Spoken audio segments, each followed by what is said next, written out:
What's up and welcome to another Mograph Mocast. I'm Dave. And I'm Matt. Joining us today is the greatest motion capture Simba to ever grace the screen, Mr. Clint Jones. What's up, everybody? How you guys doing? And Mograph is a supplement to our site, mograph.com, which is a motion graphics tutorial site with tutorials, plugins, podcasts, and other Mograph stuff. And on the show, we talk about everything ranging from motion graphics to Cinema 4D, After Effects plugins, render engines, doing business, doing taxes, being a contractor, or working for the man. You can email us info@mograph.com. Let us know what you think about the show. Questions, comments, concerns, queries, grievances, show topic ideas, guest ideas. Let us know. Email us. We're on Facebook, Twitter, Instagram, YouTube, mograph.com. You can find us everywhere. And you can send us emails like this one from Logan. And I don't know if it's Piney or Penny. I haven't heard it pronounced in person, but I do see that name a lot all over the place. All up on our streams, all up on the internet, all up on the Maxon streams. Yep. Been seeing a lot of Logan, who says, Dave, sadly, I never did get the Houdini course. I plan to. Life and our family business took priority. We nearly went under this season. We ran a summer camp wedding venue 1 hour north of Toronto. We have a rustic boutique camp, and it can accommodate 80. Ooh. Wow. Okay. Possible Camp Mograph? Yeah, he says putting it out there in case you ever need it for Camp Mograph. And the venue, the Hollows Camp. Let's see. I know it's not in the USA, so not sure if you'd even consider it, but wanted to let you know it could be available to accommodate you as a backup plan. You and Matt are great. I'm a huge fan of the podcast, enjoying listening while I'm doing work around the property. Lots of legit laughs and tons of knowledge to soak up for a new artist. Want to let you know I've saved up for the Windbush course. Yeah. Please make sure I'm on the list to be the first to give you my money. Matt is, I assume, entering a dark, emotional corner of sadness as the USA bans TikTok downloads. I knew it wasn't going to happen. It didn't congrats happen. On the weight I knew loss. it wasn't going to happen. Yeah, it didn't happen. So it's all empty threats. There. It's fine. Yeah. And so we got that course coming up. It's going to be a good week. It's the 21st night of September. All right, like you do. The 21st. Oh, that's tonight. That's tonight. Yeah. That's right now. He released his video. Mm-hmm. That's amazing. Yeah, video's out. He released his video. For those who don't know, I don't know the name of the YouTuber. I can look it up real quick while I'm talking about it. But every year on September 21st, he releases a video. Demi, oh man, I don't even know how to say the last name. Just type in September 21st and you'll see all of his videos. He released it 9 hours ago. It's already got like 1.2 million views. Oh my goodness. And what's cool is at the end, he says, you know, make sure to check out, he's creating the video to help out different charities. So he's got 5 different charities, you know, and you go to the link. It's like, what is it? September SEPT 21st. So 21st.com, I believe. Let me make sure that's right. Yeah. And so you can see the different charities and whatever. He was trying to raise $50,000. He's already up to 170. What? Thousand. That's awesome. It's so cool. That's awesome. So cool. Yeah. Man. Jeez. So we get more September 21st videos next year because he matched his goal, which is great. Yeah. So. Yeah, Tokyo Meg said that's why we're doing it tonight. See, it all worked out. I know. It all worked out. I know. It's on purpose. Sweet. Sure. I appreciate you guys taking the time to, you know, break the normal schedule here. It's all good. And accommodate. I know one of y'all get to bed a little earlier than the other. That's me. So much just appreciated. A little bit. I got 2 kids. Dude, my kid, he's got 3 teeth coming in at the top, you know, 3 teeth all at once. And so he was up all night last night. So no offense, Windbush, I'm going through your course today. I'm kind of drowsing off. And like I think I've accustomed myself to, like, when I'm holding the child and rocking him, you know, to sleep, like I kind of fall asleep as well. So I'm sitting there watching Windbush's course and I'm like rocking back and forth and like just slowly drowsing off because I've forced myself to know when I'm rocking someone is supposed to be asleep. It's funny. Anyway, so I took a 20-minute nap and then powered through the rest of it. There you go. Yeah. There you go. Yeah, and as far as the course is concerned, we are in the last throes right now, just getting the materials ready to go. Yeah, going through everything, like beta testing, making sure that all the stuff is good. We didn't miss any edits or something. But it's a super good course for those who are looking to get into Unreal Engine, especially having a C4D background. It's a really, really great course. So, I'm dying for that course, man. I am so excited. Like, there's been a ton of hype, and Winbush is a super cool dude, so I am ready. Yeah, it's good. Yeah. What up? What up?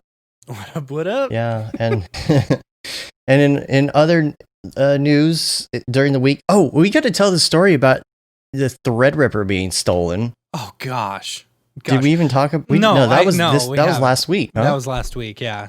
So we order. So we're in an okay place right now. So we're like, want to upgrade our computers and stuff. So we didn't want to upgrade the motherboards that we had, but we wanted to upgrade the processors. We had only the 8-core 16-thread Threadrippers, so we upgraded to the 32-core 64-thread Threadrippers.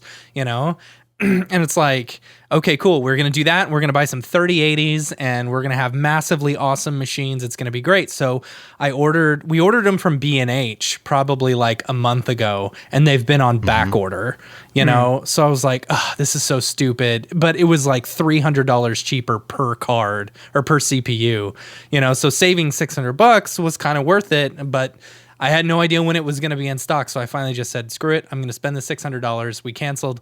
We bought them through Amazon, and they showed up like the next day, right? So I get the box, I open it up, and actually, let me show you what it looked like. Hold on. You still have it. Oh, man. We were so excited, too. So I get the box, so excited. Right? Sorry, that's bad radio walking away, right? So I get the box. Okay. And this is what it looks like. If you can see, there's no Threadripper in there.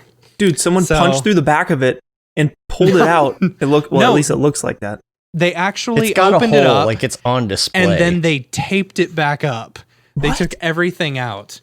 So, but and this was in the Amazon box. It was in the Amazon box. So it's not like normally you hear when people are stealing stuff, they steal it off the porch, But I was literally like, I was there the second they dropped it off and picked it up and opened it up. And I was like, oh, this is so sad, because it's like one of those things where it's a very high dollar item. This is like a $2,000 processor, and it's like, you don't want to have to call up Amazon and be like, dude, someone stole my $2,000 processor. Oh, I still have the packaging, but they somehow opened up the packaging. Yeah. Oh, but the Amazon box was completely intact and stuff. And you're just like, that sounds so sketch. Yeah. Sure. Right. Exactly. Uh-huh. So I can only assume that one of two situations happened. Either one, someone in the Dallas distribution office got a hold of it, opened it up, took the thing out, put it back together, and then shipped it out to me, which I don't know why they would do that. Or two, someone took it out, returned it as a return, and then someone, not knowing what it was, reshelved it, and then it went back out to me. There. If it was stolen by the processor guy, right, the guy, just kind of sending packages through, he would have sent it to like make it look cool in the computer system. Like, oh yeah, all of your packages were sent out versus what's this one missing one, and he has to answer for it. You know what I mean? Yeah. That is sketchy. So what'd you do? This was from AMD. Well, I called him and Amazon, I was on the phone for like an hour. Yeah. I actually got a hold of someone because what was very nice about it, and I will say, as much as Amazon basically takes over our lives and stuff, and, as sketchy as that could have been, it said, how was your delivery? On the app, it said, your thing has been delivered. How was it? And I said, bad. I'm not going to say good. And it said, why was it bad? And I said, missing stuff. And it said, do you want to contact someone? And I said, yes. And they said, okay, they'll call you right now. What phone number? So someone actually called me, and it was all from the app. It was all right after it got delivered, which was really nice, And so I talked to someone for like an hour, and they're like, all right, we'll send you a new one. It's going to be Friday. And this was like Monday. I was like, oh man, I really want to get this tomorrow. So I was like, all right, just refund my money and I'll buy another one. So I bought another one on Amazon, ended up showing up on Friday anyway. They had to ship it from Canada because apparently they only had 2 in stock here in Dallas, and so it had to come to me. Yeah. But well, technically one. Yeah, technically one. So so when the next one came, when the final one came, I was watching my phone all day. I wanted to be there when the carrier got there so that I had proof when I opened it that it would or would not be there. And then Dave, when he found out that this happened, he was waiting for the carrier to make sure and open it up. I made him wait for me outside. I'm like, okay, it's there. Yeah, I did the exact same thing. This is direct from AMD. This isn't like a third-party seller. Yeah, it's not a third-party seller or anything this like that. So it had to be direct. Someone straight up had to rip it from the Amazon warehouse, I'm sure. Wow, that's crazy. Yeah.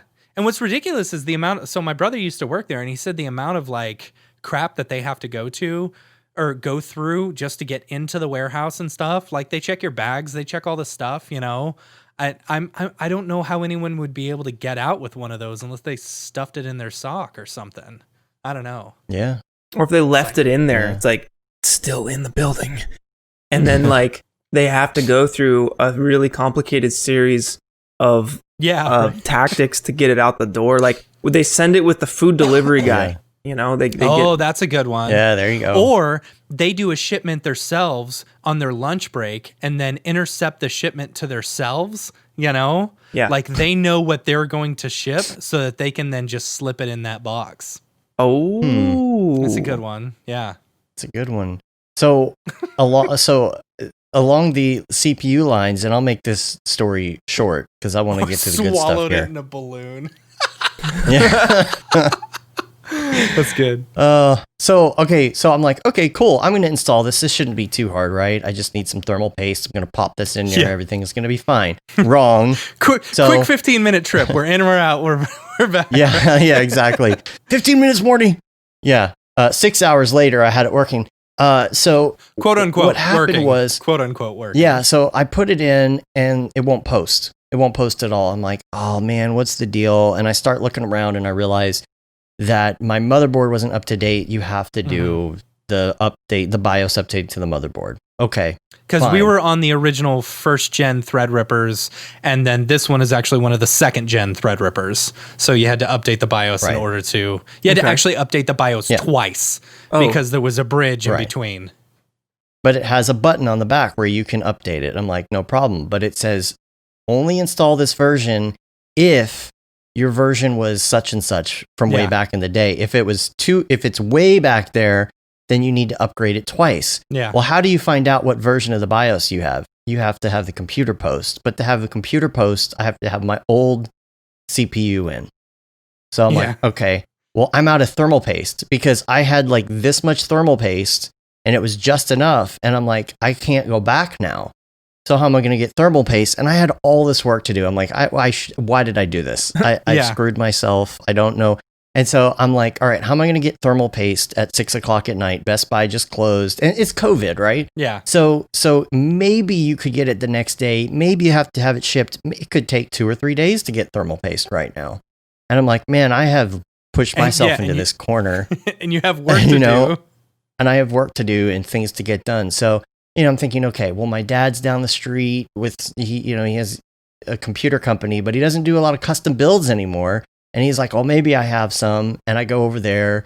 I went to my storage place first. Couldn't find it anywhere. I looked through the old box because I always take my old stuff from my old computers and I put everything into the motherboard box that was left over just in case, right?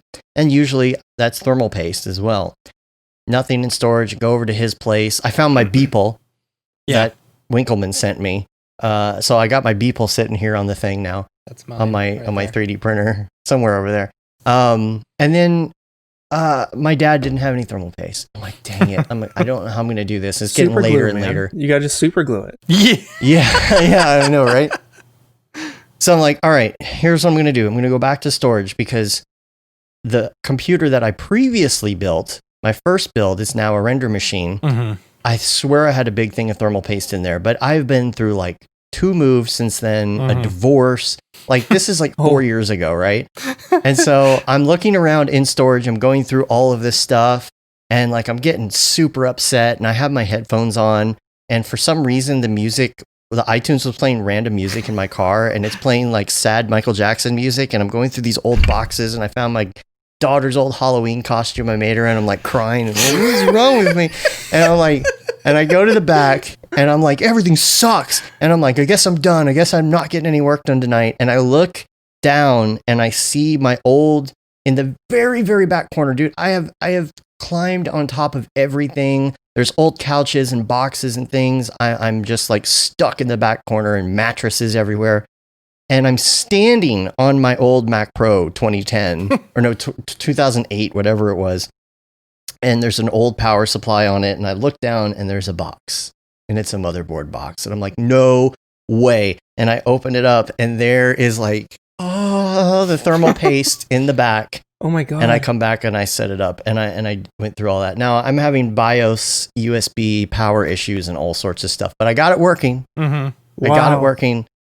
And so yeah. Funny thing about moral thermal of the paste, story: keep thermal paste just handy. keep thermal paste. So funny thing is, and I didn't tell you this, Dave, but the other night I'm asleep, and my best ideas come to me while I'm asleep, right? Yes. So I'm sleeping. And I'm thinking about like how excited I am to get this new CPU installed and stuff. And so I'm like, okay, I got to remember thermal paste, because Dave had a hard problem with thermal paste. So I'm pretty sure my thermal paste is in my motherboard box, like I do as well. And then I was thinking about it. And all of a sudden it dinged to me. It's like, no, it's in your desk drawer. Go look in your desk drawer. So when I woke up the next day, I looked in my desk drawer, and sure enough, it was in there. Dude, like, oh, man. You have all these epiphanies. Yeah. You guys ever close your eyes and see the Cinema 4D like UI and Yes. That's happened to me a couple times. Yeah. Those late nights, those late render nights. Yeah. That's what happened to Matt actually one night. He got the idea for a plugin at 4 a.m. in his sleep. I woke up, I immediately wrote it down. Nice. And then I built it, we released it, we made like $50 off of it, and that was it. Because we didn't push it very hard, because it pissed off a lot of people in our industry. Whoops. Oh man, that's when you got to push it super hard. That's crazy. But I don't know, because like when we released it, it was like a lot of people were like, "Oh boy, you shouldn't have done this," and so I immediately, emailed Paul, and I was like, "Oh, did I mess up?" And he's like, "Well, the Germans know about it." And I'm like, "Oh, the Germans know about it." What was it? Can you say? I was basically recreating the Mograph functionality in C4D Lite, So basically, whatever. It's fine. You can't do it now. It worked with the older stuff because Espresso was still, they included Espresso. So you could basically build out anything you want. Yeah. Nowadays, because of me, they got rid of it. Wow, that's quite the feat, sorry, though. That's crazy. To be able to come up with that at 4 a.m., pop up, write it down, knock it out, release it, like that's like a miracle. It comes out of nowhere. Randomly, without any sort of, it just boom, Yeah, that's crazy. I thought that was going to be our $1 million idea too, but it's all right. You gotta roll with the punches, and it's okay. Yeah, it's okay. Yeah, because we value the relationship we have with Maxon and the people. You know, we don't want to butt heads. Yeah, they're good guys. They're really good guys. Yeah, I showed them a flaw. Yeah. There you go. And they fixed it. Yeah, the only other things that I have are real quick, and I won't get really too far into this, and hopefully I can release like a tutorial or a video or something, is I've been playing with Touch Designer a little bit. Yeah. And it was so easy. I was able this weekend, I just had, again, one of those epiphanies, right? I'm like, I got this new pool table. I should put a projector over it and projection map onto it and be able to do practice shots and line up angles. Nice. So I'm like, okay, so I got Connect working, and it's able to like see the ball on the floor here in my office and track it with blob tracking and stuff. And so that's step 1. And then I got to figure out step 2, question mark. Step 3, profit. But, yeah. But if I get to something good on that, I'll release a little tutorial, because Touch Designer is not as hard as I thought, and it's a lot like Espresso. Yeah. So That's a cool idea. That's a really nice like application of that. Mm-hmm. Yeah, it is Houdini's cousin. It's the same. Isn't it by somebody who? So there, Houdini, right? like so the two creators of the creator of Houdini and the creator of Touch Designer, I believe they were working together, and one wanted to go into more real-time stuff, and the other one wanted to work more in VFX, and so they kind of like shared some knowledge or whatever and split off into their own things. It's pretty cool. Yeah, there's like SOPs and other ops and things in there too, and everything, and so yeah. So I'll keep you updated. The last thing before we get to the good stuff here is just wanted to touch on 3080s. We wanted to buy 8 and we got 0. We got 0. So, yeah. I refreshed, I had 4 different tabs all refreshing at once and couldn't find a single one. Really? So, dang, they're like Radiohead tickets. You just can't get them. That's crazy. Right? Yeah. Yeah, man. So, it's, we'll see. If you want one, they're on eBay for like $5,000, but... You know, there's been rumors that there's a 3080, like a 3080 Ti or something like that, or a 3080 Super that's supposed to be coming out, and it's got 20 gigs of VRAM versus the 10 on the 3080. And so, I got a link in the show notes. It's a 3080 20 gig. If that happens, like we may just end up waiting for that. But they're so crazy powerful in comparison. Like I'm looking at like just if I pop the 3 3080s in my machine as it is right now, I triple my speed. Yeah, I triple my speed. Yeah, you know, just one 3080 is equal to my second render machine with my 3 980 Ti's in it. That's incredible, and it's only going to get better, faster. It is only going to get better, quicker, better. So. What was I going to say? Oh yeah, they always come out with a Super, and they always come out with the Ti and all the Founders Edition and stuff. Now, did those drop at the same time, or is it usually like a Super first and then a Ti? No, it's normally it's the way they do it. Like I think the 2080 Ti or the Titan came out in like November.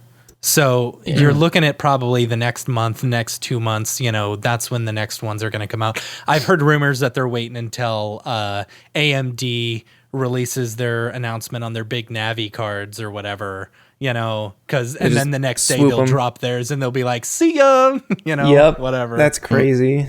Yeah. Yeah, we'll wait. Yeah. We'll wait. A month after is very fast. Like, yeah. That's like nothing.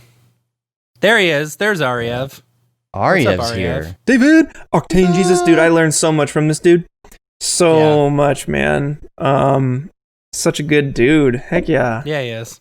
We were hanging out at his place last weekend. Last weekend. And he's like, dude, have y'all seen the Clint doing the motion capture stuff? I was like, no. So we all sat down, like there was a group of like 5 or 6 of us. So we all sat down and watched that entire video. It is such a good video. That's awesome. Such a good video. I'm glad you guys enjoyed that. I love being goofy like that, man. That's like, I have a background in martial arts. So I did it as a kid. Oh, nice. Oh yeah, for sure. Like it's huge for me. I love doing flips. As a kid, like I still can do a backflip, still can do a front flip. Like I gotta keep that for as long as I can. You know what I mean? Right. So the mocap thing and just being super goofy is like that's right up my alley, man. That's hilarious. You guys enjoyed that? That's awesome. It was great. Yeah, it was totally great. Yeah. All right, David, if you can stay up long enough, we can play a game of Halo tonight. I'm just saying. It's been like a week. Yeah. I'm missing it. Let's talk about your journey. It's time to talk about your journey in VFX and Mograph 3D, all the things. Yeah. And I do not know where to start, so I think I'm just going to let you go for it, honestly. All right, you're going to have to reel me back here because I'm going to just go. You were born. Let's start. How about Sam and Nico were were the founding members of Corridor, right? They were, yes. And then at what point did you join the team as well? So that was back in like, when did YouTube start? Like 2006? Something like that, sure. We'll go with that. Around then. So that's when we all started. I had my Punisher channel. Sam and Nico, or Freddie had Freddie W. Yeah. Freddie Wong. And then I think Corridor started a little after that. But basically, we were all fans of each other's work. I was in Georgia at the time. I was in high school, and you had Sam and Nico out here in LA, Freddie out here in LA, and we just loved each other's videos, and eventually just built a relationship, built a friendship. Just because we're into similar stuff, we do similar stuff. And, I moved out. I'm skipping over so much stuff, though, but I moved out. We'll jump back to that. Yeah. I moved out to LA and started just working out of Freddie's studio, which is still where Corridor is right now. So I was just in this back room with no windows, no door, brick walls, concrete floor. And I was just working on Cardboard Warfare 2 for like 4 or 5 months when I came out. So we were all kind of like working in the same room, not essentially on the same thing. But I mean, I'd say the first thing we officially we were filming videos with each other, just for our own thing. I was in their videos, they were in my videos, and helping each other out as well. Yeah, like different VFX stuff. I remember seeing some behind the scenes stuff where the crew was helping out Freddie with some of his videos and back and forth. Yeah, it's kind of always been that way. Like we always help each other out. Now it's definitely more of like Corridor has grown so much since then. And we're still working with Freddie. Like he was in Tactical 3 Loads that just came out like last week that we finally finished. Yeah. Yeah, I saw that today. So we're all staying in touch. We're all good friends. So I think it's a lifelong journey there, And did you go to high school in LA, or no, you said you were in Atlanta, Georgia? So basically, I was in Chino Hills for freshman year of high school. And that's basically 45 minutes east of Los Angeles, right? And my dad gets a job. He works in retail, so he gets a job in Atlanta. So we moved to Atlanta at the end of freshman year of high school for me. And I have to go to another high school in Atlanta where I don't know anybody. Everyone knows everyone except for me. And I'm just like, it was weird. It was weird. I did not like it. I was there for 3 months. Very strange time. I got by. I got by in those 3 months. And then basically I had... What is it? I don't know. You're not going to school for some time. Is that summer break? Is that spring break? What break is that? I don't even know. Summer break? Yeah, there's summer and then there's spring and then there's Christmas break and winter break. It was the break between 9th and 10th grade. That's all I know. All right. So summer break. Yeah, summer vacation. Yeah, summer vacation. And I had no friends. I just followed tutorials. I spent all my time watching Andrew Kramer tutorials and just learning as much as possible. And I got so obsessed with the technical process of filmmaking first and dove in headfirst into all of that. And I started a new high school, Creekview High School in Canton, Georgia. Went there for 10th, 11th, 12th grade. Made some lifelong friends. In fact, one of those guys, Adam, he was over here last night. We were playing Smash Bros. Nice. So definitely made some good friends there. And I went to college, 2 years of tech college. It was Chattahoochee Tech. It was for digital media arts, which was just nice. Yeah, I guess it's Photoshop and Illustrator and After Effects, and you got your drawing. It's all classes. The stuff they can't figure out how to put into like one super useful degree, right? It's more of a generalist thing. Digital stuff. Yeah, right. Yeah, and it was crazy because I speak from experience. I'm not trying to downplay your education at all. Oh no! Let's downplay it. Let's go. Same one. Because, and not to downplay anyone else's situation, but in my case, since I had been so obsessed with following all those Andrew Kramer tutorials, I was pretty proficient in After Effects by the time I got to my After Effects class. And the teacher he just let me work on my YouTube videos because he was like, dude, you know everything I'm teaching, so that's cool. Just do your thing. And I was like, sweet, thank you, Mr. Mason.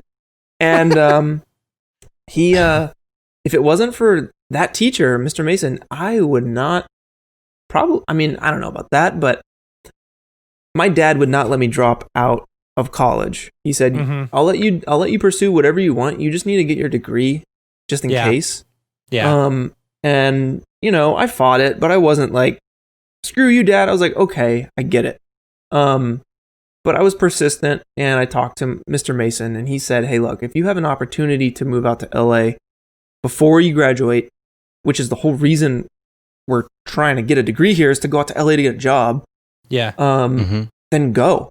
Like if you have a shortcut, then go for it. Like you're not gonna, if you're in Mario Kart, you're gonna take those shortcuts. You know what I mean? Right. So you have to.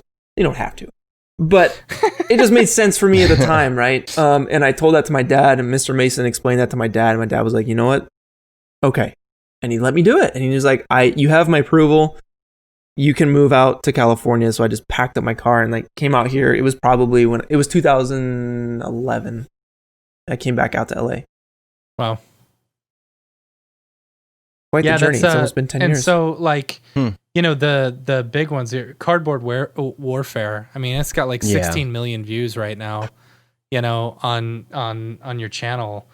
Like, so, and that's about, did you shoot that here, or did you shoot that in LA, or was that one of the ones you shot back home? That was back home. Yeah. That was, my buddy Tyler hit me up. We were in high school together, and he's like, yo, you want to build a tank? And I was like, yeah. Yeah. He's so great, my buddy Tyler. Absolutely, he's like, he's the wackiest dude, and I'm down for anything. Like, I'm like, dude, let's do it. Let's just be adventurous. So we built that tank, and then we built it out of cardboard, and it drove. We drove it down the street, and we made it his senior project to guarantee it would get done. And I was just kind of like, I was on heavy on the After Effects Andrew Kramer tutorials. Yeah. And this was right around the time I was like, you know what? I don't want to just do a VFX shot just to learn the VFX shot. I want to do a VFX shot that splices into a short film, into a story. Yeah. And right around the time I finished the tank, Freddie hit me up and he was like, dude, you should make a short film around this. And I was like, you know what? You are right. Yeah, totally. And like Freddie, I was like my idol. And I'm like, dude, yeah. And so I came up with the Cardboard Warfare thing, cut out all the guns, and got all my good friends. I mean, I'm still good friends with some of those guys there. And we made Cardboard Warfare. And I remember the night it went viral, I guess. I was playing Magic the Gathering. Nice. And I was sitting across from one of these guys here. And I get a text from my buddy Brett, and he's like, dude, you guys remember G4, Attack of the Show? Yeah. Oh, heck yeah. Yeah, it got number 1 on that, and it blew up, and it went viral, and it got like 1 million views, and I was freaking out, like in the middle of this Magic game, and I ran over, and I told my dad, I was like, Dad, this is crazy. And he's like, oh, that's so cool. And then from there, I was like, this is a thing. Like, I want to do more of this. That's awesome. Yeah, was Adam Sessler, was he on that show, or was he on a different G4 show? I think he was on, it was all Kevin. It was Kevin something. Oh, Kevin. How long did it take y'all to make this tank? Kevin from Tech TV. Yeah. Kevin that made dig.com. Yeah. The tank took a year, man. Really? Jeez. Off and on, it took a year. Yeah, we built it out of PVC pipe, wrapped it in chicken wire, and then zip tied cardboard to it and mounted it over my friend's mom's truck. Oh, that's funny. Yeah. Oh man. It was crazy. It was an awesome thing. I love like just being creative and building things. So it was perfect. So this was 10 years ago, 9 or 10 years ago. How were you and Freddie and the Corridor crew all like communicating, and how did y'all meet up? Because I mean, you're in high school, and like there's not a lot of, I didn't know if there was a lot of meetups or something. Meetups nowadays are a big thing, but like, and especially communicating with people, like how did y'all hook up? How did y'all meet? How did y'all become friends and stuff? It's the first the first moment of communication was through YouTube Messenger when YouTube had a messaging system. I don't think they have one anymore. And when Freddie checked his messages. Like, dude, I've seen that dude's YouTube inbox when there still was a YouTube inbox, and it was like 26,000 unread messages, like craziness. And I'm just like, wow, I kind of got lucky.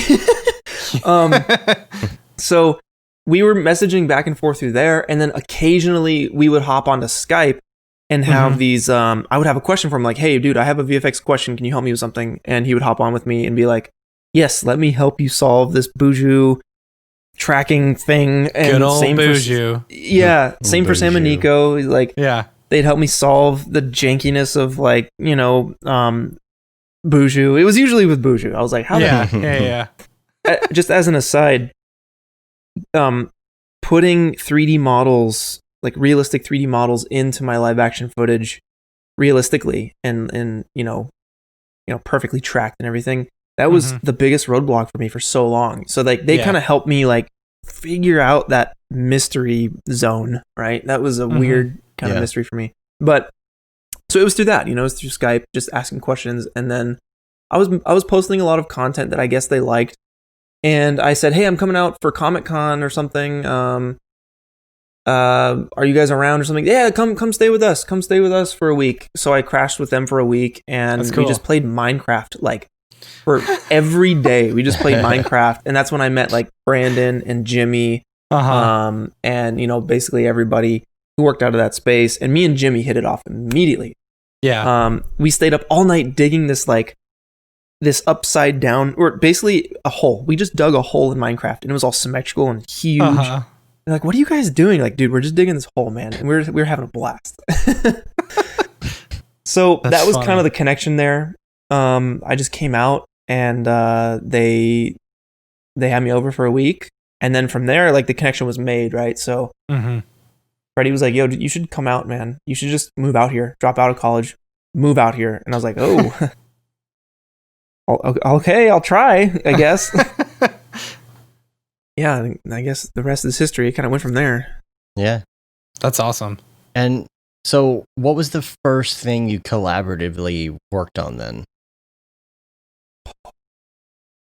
Technically, it would be a video on Freddie's channel called Beach Justice. Beach Justice.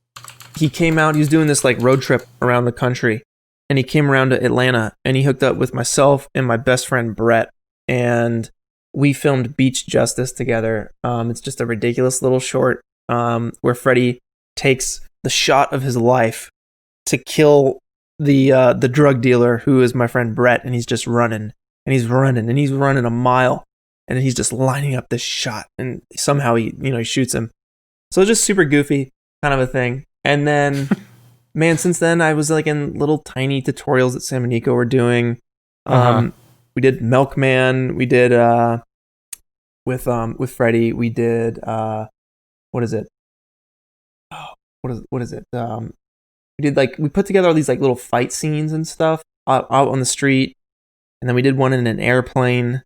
And then with Sam and Nico, I'm trying to think. I think the first big thing I did with Sam and Nico was I was the VFX like lead VFX supervisor on their web series called Sync. So I was there just knocking out these VFX and putting together a team to finish the VFX for their first web series for a channel called Bamo, which isn't around anymore. But man, that's a long time ago. Was this before or after what was the name of that VHS kind of like VGHS? Yeah. Was it Video Game High School? Yeah. No. Well, there's that, but then there was that kind of like commercial, that VHS looking commercial, and it was for, you know what I'm talking about? Oh, Matt? the Capri Sun thing with like the yeah. Gosh, that one was so funny. So I was the monster guy. I don't know if you guys know. Were I was, you like, really? in the suit. Yeah. Yeah, that was at Rocket Jump. That was before. So the sync and all that, and that was before. That was technically when Freddie W transitioned over to Rocket Jump. Yeah. So Dez directed that short, and he got some of his buddies to make this costume, and I was in this freaking nasty monster costume. She was hot. Oh, I don't remember. I really don't remember. I just remember like there's a picture of me drinking like a smoothie or something with like the helmet off, and I'm just like in a chair, just That's funny. Yeah. I remember, Matt, we saw him do a presentation. We did, on that We were at NAB. NAB a few years ago when he was Freddie was speaking, and he showed off that short. Like it was like right after it came out, a little bit after it came out. It was really funny. The crowd loved it. I think he actually used real VHS degradation. They did. It wasn't like a filter. Yeah. right? Des bought a whatever you would buy, like a full tape deck or something, and he ran it through and spit it out the other end, and it was legit. It wasn't a filter. That's awesome. Yeah. That's It was awesome. Love that. I love VHS stuff. Yeah. Always will. I gotta say Never the gets behind old. the scenes, like, you know, you talk about watching Andrew Kramer tutorials, and I think that's pretty much where a lot of us, you know, started, you know, but I feel like the Corridor crew and Freddie, like doing these behind the scenes stuff and being able to see how it's all made, you know, that was a big inspiration for me, being able to see that, hey, you can actually, you can do this for your job, you know, you can make short films, you can, and it's surprisingly easy, you know, other than, you know, having to track in Buju. But another one, another big influence, Gareth Edwards. I saw him speak at an Adobe booth. It was probably 10 years ago or so. But you know, he was just showing off a lot of the stuff that he did, and like it amazed me watching his presentation and seeing all the other tutorials that I've seen. It's just like, oh, this isn't that hard, you know.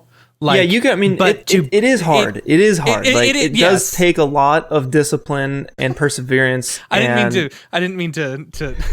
Not No, that no, it's easy, Right, but it's right. It's attainable. It's attainable. It's like, attainable. Yes, Right. yes, yes. Especially with the tools that we currently have. You know, yes, it's we can do it if we put our minds to it, and if we dedicate ourselves. It's doable for certainly. It's not like hidden or mysterious. Like here are the things. Like, you know, everything's accessible on YouTube now. Like you can learn anything on YouTube. Anything, like literally anything. So it's all out there, and it's just a matter of like, do you really want to dedicate yourself to learning this and going for it? You can do it. Yeah, for sure. I watched the Domino run. We watched that one over at my God. Aryev's house too. Dude, that freaking That was a thing, lot dude. of tracking, dude. Oh my God. Yeah. Me and Ren were like up till midnight every night on that last week of upload. And I wouldn't call this a nightmare project, but it was pretty close. I mean, we had myself and Sam doing all the simulations, and like Sam was juggling like 12 other things, right? And he's doing his very best to get me these sims in time, and like I'm parsecing into his computer to like finish these things and get them textured, and I'm sending them to Ren to render and bust out. We're trying to render on as many computers as possible. There's so many little holes in this that have been there's all these patches everywhere throughout the video. I'm like looking at 3 of them right now, and especially this shot, we're like, oh yeah, like, you know, pretend like there's no VFX. It's like you have to pretend like there's no VFX elements and shoot it like you would actually shoot it if you were there, but you also have to shoot it for VFX. And it got a little bit more towards shooting it for as if there were no VFX, which is what you want to do. You want if you're trying to make these VFX shots feel and look real, like not staged, like, oh, here's a wide tracking shot. Right. You kind of have to shoot it pretty naturally, but that means look how close the camera is to our bodies. You know, like if you go back a little bit and go back to the top of that like really long take, you can see how close the camera comes to all of our bodies, which basically means all of the tracking points that the computer is seeing in the background are completely wiped away because our bodies get too close. Yeah. Oh, yeah. And that happens like 4 times throughout that shot. And like Ren is the master when it comes to tracking. He's like, you know what, dude, it's just gonna take hours. You're gonna have to sit down and you have to do manual points, and that's what it's gonna take. And oh god, is he still using Buju? Yeah, I mean, we still use it. We still use Buju. Man.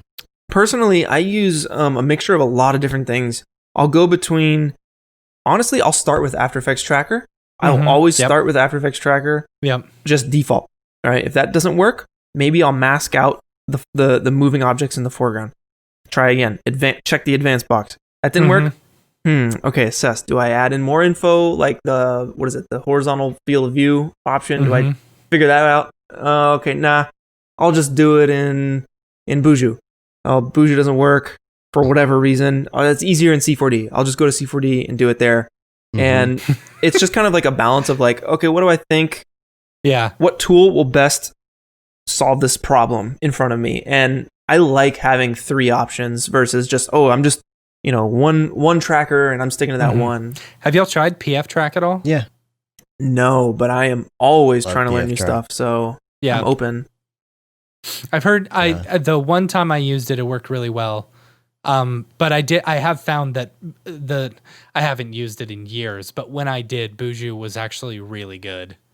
Yeah, no, it is solid. Like when in doubt, Buju is always the answer for me, at least, but honestly, man, After Effects Tracker is considerably like very easy to use. And, I think his Action Movie Dad, he put out a tutorial on how to normalize and align your 3D points. So that when you he actually has a plugin. He released a plugin for it. Really? But when no, it's great. But it basically you set up and you normalize your 3D scene in After Effects through a couple little inputs. That way, when you bring in any element and you turn it to a 3D layer, it spawns right in the center point of your composition at scale. Oh, that's cool. Oh, it's so convenient. And then when you bring it to C4D. It's all aligned. It's perfect. And all you have to do is just like adjust the scale or something, but it just makes life so much easier. So I'll go for After Effects Tracker to C4D and it just makes it so much easier. That's cool. I'll have to check that out.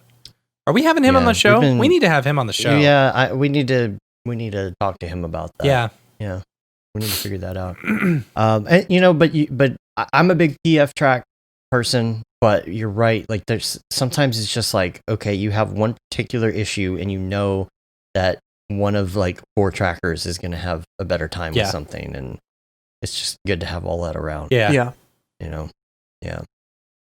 So, let's see. What else do we want to talk about here? I've got a huge list, but I kind of want to keep going along the lines of like your videos and even your streaming, because you've been streaming live lately. Yeah. Tell us more about that and what you've been streaming as well. Yeah. So at the beginning of the year, I'm like, you know what? I have neglected this channel long enough. It is time to finally just put something out. And I started doing C4D live streams every Saturday at 10:45 Pacific Standard Time. That's kind of an odd time, but that's where we're at right now. So it's like Saturday morning cartoons. You hop on, and whether you're following along with what I'm doing with the lesson on that Saturday, that's cool. Definitely learning a lot of stuff with C4D. Or if you're doing your own project, the whole point is that we're learning and growing together in our passions, right? So, come hang out, chill on a Saturday, work on your passion, whether you're drawing, whether you're doing C4D, whether you're just, finishing up your short film. But yeah, I'm streaming C4D every Saturday. This next Saturday, I'm going to be going into, it's C4D plus After Effects for like a simulated gore effect. Cool. But yeah, no, it's been really cool. It's been a lot of work though with Corridor full-time job, weekend streams that take up half of my Saturday. Yeah. And helping some friends out with some VFX stuff on the side. Like it's like 2 full-time jobs, it feels like. So yeah, it's a lot. So I got to make sure that I'm taking care of myself, mentally and physically. Yeah. So how are you handling the lockdown and everything, the quarantine? I personally, like when it comes to like mentally and physically, I am okay. Like I love doing yoga, and I recognize the need for exercise. And I know I feel better after doing it. So it's always kind of been a thing that I've been doing exercise wise, and it just makes me happier. It makes me easier to deal with. I would say as like, cause you're also very physical guy, right? I mean, you used to do martial arts, you know, you're all the motion capture person, you know? Totally. Yeah. No, I the way I think of it is, you know, so I actually am a, this is going to sound so stupid. I am a certified yoga instructor. Oh, nice. Really? Yeah. And, I, you know, just the more I know, right? The more I can learn. Right. I don't teach classes, but on travel shoots, like we do travel shoots at Corridor, I like to just, hey, you guys trying to do some yoga tonight before you go to bed? All right, let's do it. So I enjoy that. That's cool. But I recognize the need for yoga just because we're all going to get old and we're all going to fall randomly, whether we want to or not. And you can either break a bone and snap something or pull something really bad, because you're going to go from standing to the most you've ever stretched in the last 30 years in a second, in like a second. Yeah. And if I can stretch every day or every other day, even once a week, for the rest of my life, and I fall and I, you know, fall into the splits, it's not going to injure me as bad because I do it once a week or once, you know, however long. So that's kind of my thing. So I think it is like the key to youth. And as long as I can stay limber and healthy, I'll be able to do the stuff I love, be able to hang out with people I love more, you know? So that's kind of my whole feeling on that. So I like that. Working out is very, it's important to me. Very important to me. Same for diet and everything. Yeah. You want to say that you've fallen and you can get up. Oh gosh. Yeah. Right? Yeah. You fall into the splits, and then you, without using your hands, pinch the ground and stand up. At 90 years old. Oh man, that's funny. And then you just look at fate and say, "Bring it on." Bring it on. Jumping back to the motion capture stuff, you know, when we watched the remake of The Lion King. By the way, that was all Sam who like put together all those scenes and like the rigged all the stuff and did the backgrounds. It's so like, good. It's such a good video. I saw that on TikTok the other day. I had no idea. Like I wasn't really even paying attention. I was scrolling through stuff and I saw it on TikTok. Oh, that's awesome. So might have not been a legit account, right? But, and actually, that was one thing that I was going to talk to you about. So the you guys did the Bosstown Dynamics video. Were you the robot on both of them? Yes. Okay. Yes. So excellent job, by the way, because Thank you. I really did. I really felt like it probably was a robot, you know. So your movements were great. But I did notice, you know, and this is an example that I point to a lot within our industry. When that one came out, a lot of people were just like, you know, not giving credit where credit was due. And I believe on Twitter, y'all made it a very big point that if someone was going to share that video, to make sure and let everyone know that the Corridor crew were the ones who worked on it, you know? And so for me personally, you know, that kind of threw a switch in my mind where it's like, anytime I see something that I know the original artist, I make sure and give credit where credit is due. And that was all because y'all pushed for that, you know, in that particular video. Nice. Yeah. I think there's a book by Austin Kleon, I think is his name. And it's called like Show Your Work, I think. It's a small little square book. It's like black. He's another one that's yellow. And that was my main takeaway, was like, if you're going to show any work, you need to give the credit where credit's due. That's just what needs to happen every time. But it was an interesting thing because it got ripped and re-uploaded so many times. I think it got many. Like, there was one like Russian account that almost had 20 million views within like the second day on Twitter. And the thing is, if that didn't happen, it may not have gone as viral as it did. You know, like we were going for with Bosstown Dynamics 1, right? the joke was that it's as real as possible. Right. But the scientists are beating this robot down like it's physical comedy. It's hilarious. It's dark physical comedy. Yeah. Yeah. Which is my favorite. I love it so much. But when you're doing these effects here, and I textured the robot, I gave it all the surface imperfections. Ren took a custom HDRI to light it realistically so it blended into the footage all nicely. But we were like, dude, there's no way anyone's gonna think this is real because obviously not.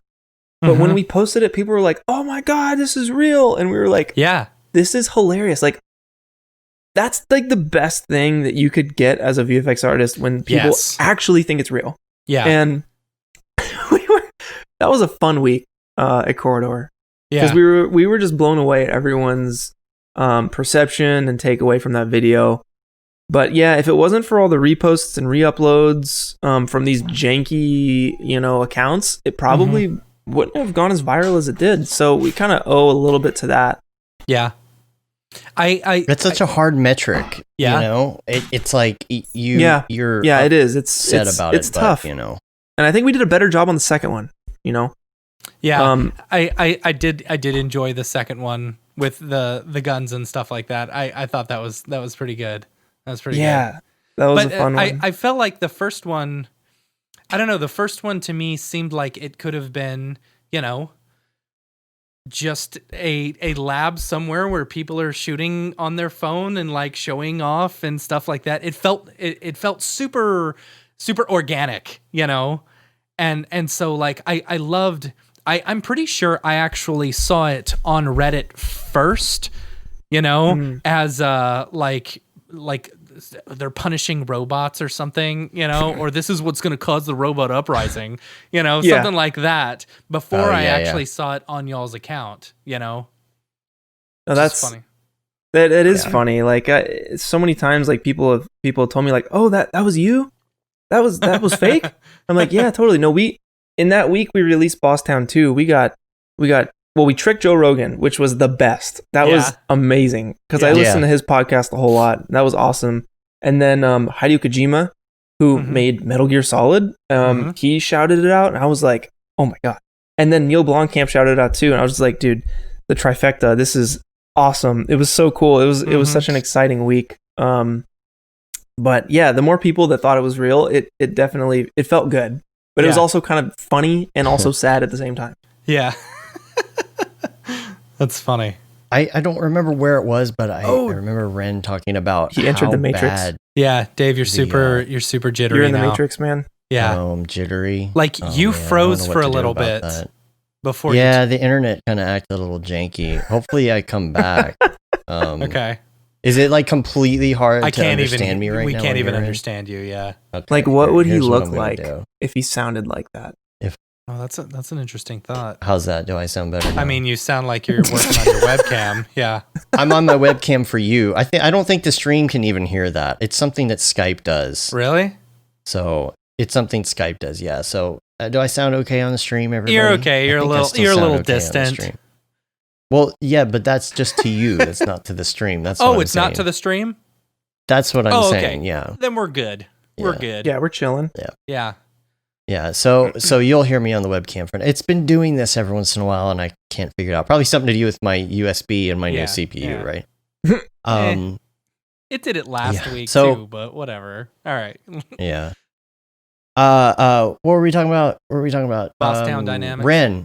Ren said that particular one was the absolute most ridiculous amount of hand tracking and VFX. It just got ridiculous with the VFX and the masking and just everything. Yep. I don't remember where I heard him say that, but I mean, I'm sure he said it a couple different places. It really was, man. Like, the hardest part of that whole thing was not building that robot from scratch. It was not shooting it in the 105 degree heat, going back for reshoots because we accidentally didn't record on the motion capture. Oh. It was not it wasn't any of that. It was painting me out. That was the hardest part. Yeah. Painting me out, removing me from all that stuff, from all those shots. even when you have people passing behind me, you have to paint those people back in.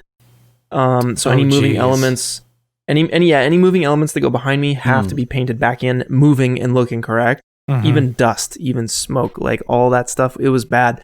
So that was definitely the hardest part. And then tracking and getting that to line up with the hole that we cut out that is, a me-shaped hole.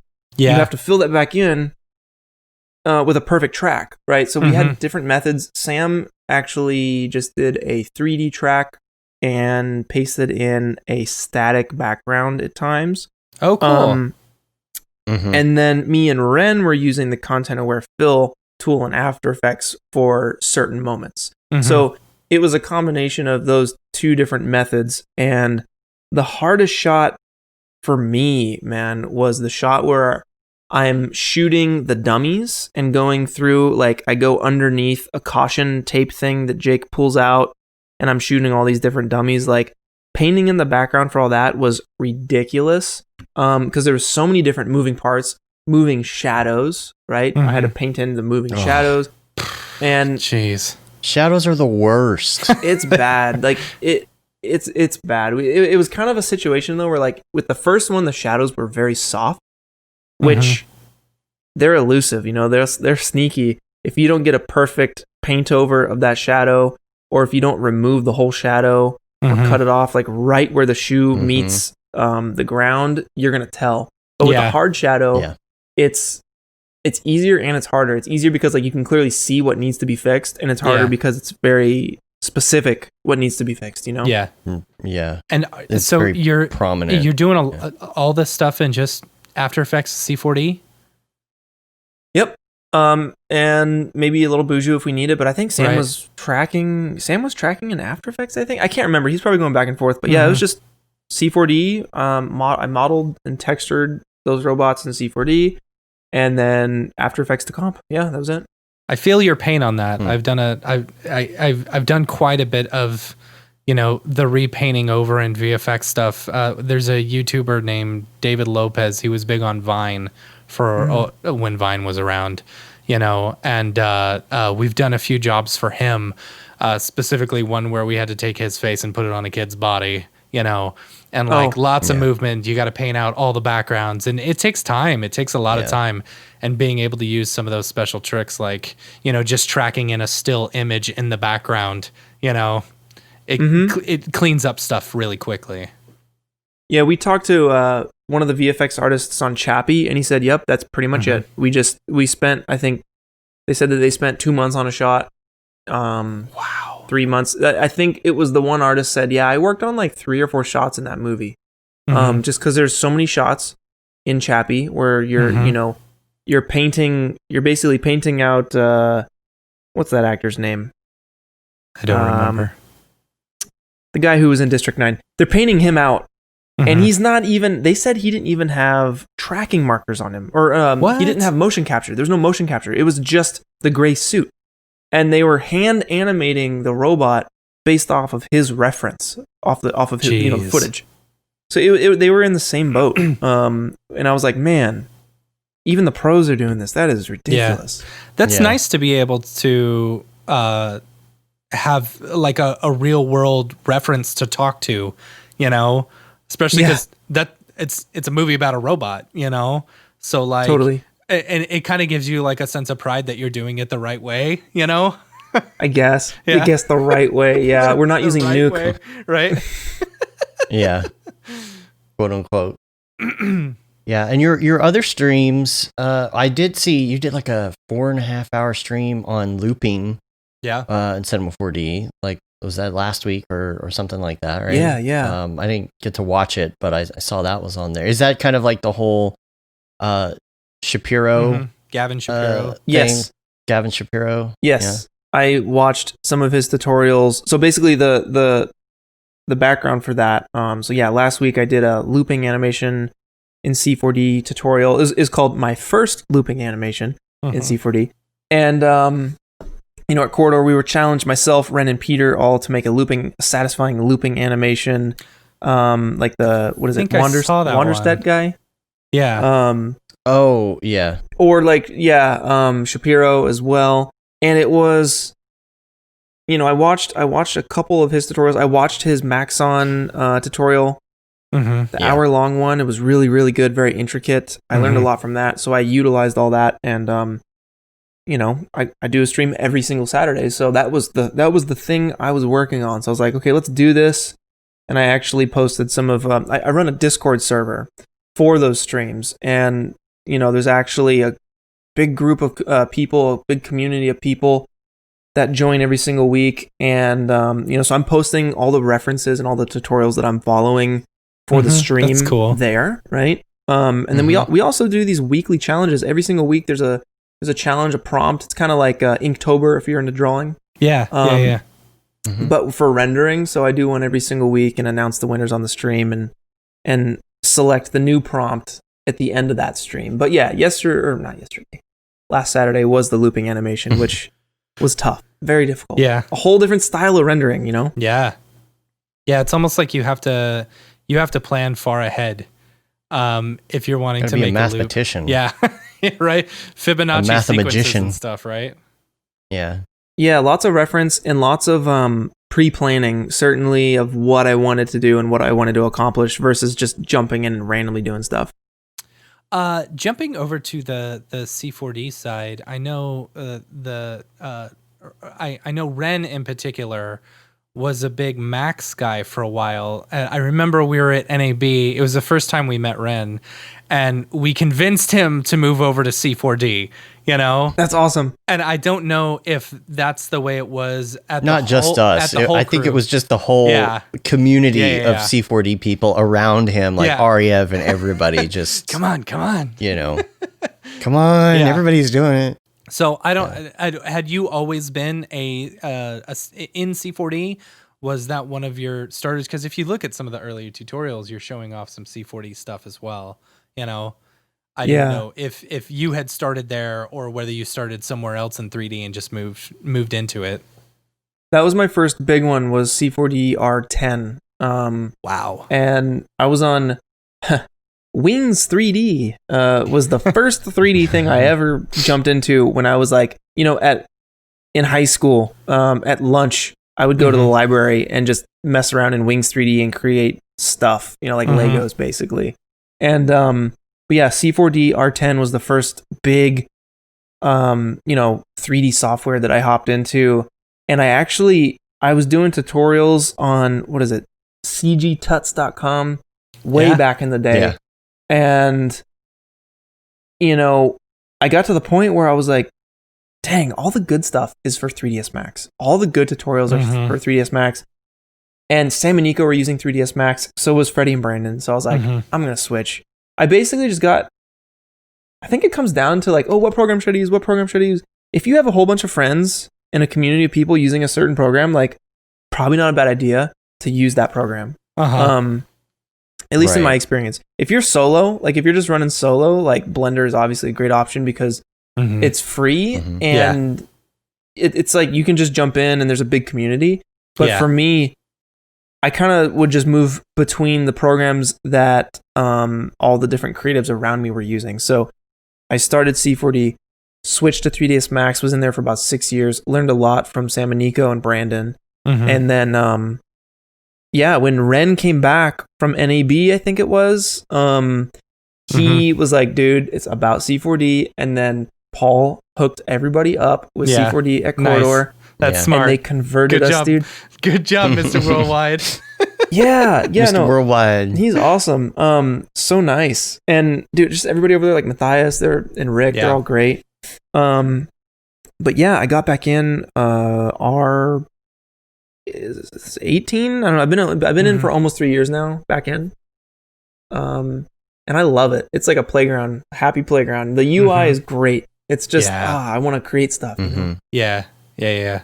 And you were talking about that in your origin story video on YouTube a little bit about Paul reaching out and all of that. Because it's like the Blender stuff, it's like, I get it. It's free. And it's great for some things. And the Blender people, the cult of Blender is just... Yeah. You don't have to prove that it's the best. Right. Just use what you want to use. Yeah. Like the video that we did on Render Engine, somebody the other day wrote, yeah, but is Arnold free? No, Blender rules. Blender wins. And I'm like, why does it have to win? Yeah. Like it's like people talking about CrossFit. It's just like, Right. why? Well, why? my theory is that a lot of the people who use Blender are very young and they have access to that. But they have no access to money. Well, maybe, but like, but it's great that they can do that. It's great, but like the whole like there's something to prove thing is just I just beyond my understanding. But that's why they're just young, they're in middle school. Yeah. They're in high school maybe, and like that's what you're like when you're in middle school and high school maybe. So that's my theory, and it's really like if you're an adult and you're trolling about Blender is the best, blah blah blah, like then you still got, we all have a ways to go. We all got a ways to go. It's like, I see you're drinking coffee, but water's free. Water wins. Yeah. Water's the best. It's like, haha. Are you trying to be funny right now, or are you being for real? I can't tell. Yeah, but in your video, you talked about a lot of crazy topics, like all over the place, and you were talking a lot about your books and the types of books that you read, including one, and you're going to have to remind me the name of it, about something 5 a.m. Oh, yeah. Okay. The 5 a.m. club. 5 a.m. club.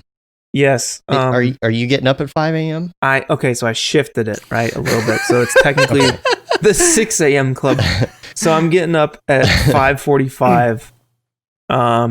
Same here. Like the Crypt Keeper. Like I'm just getting up with just like, and then I have to like do a couple neck rolls and wake up, and then 6 a.m. you're into a workout, basically, is the idea. Thank you.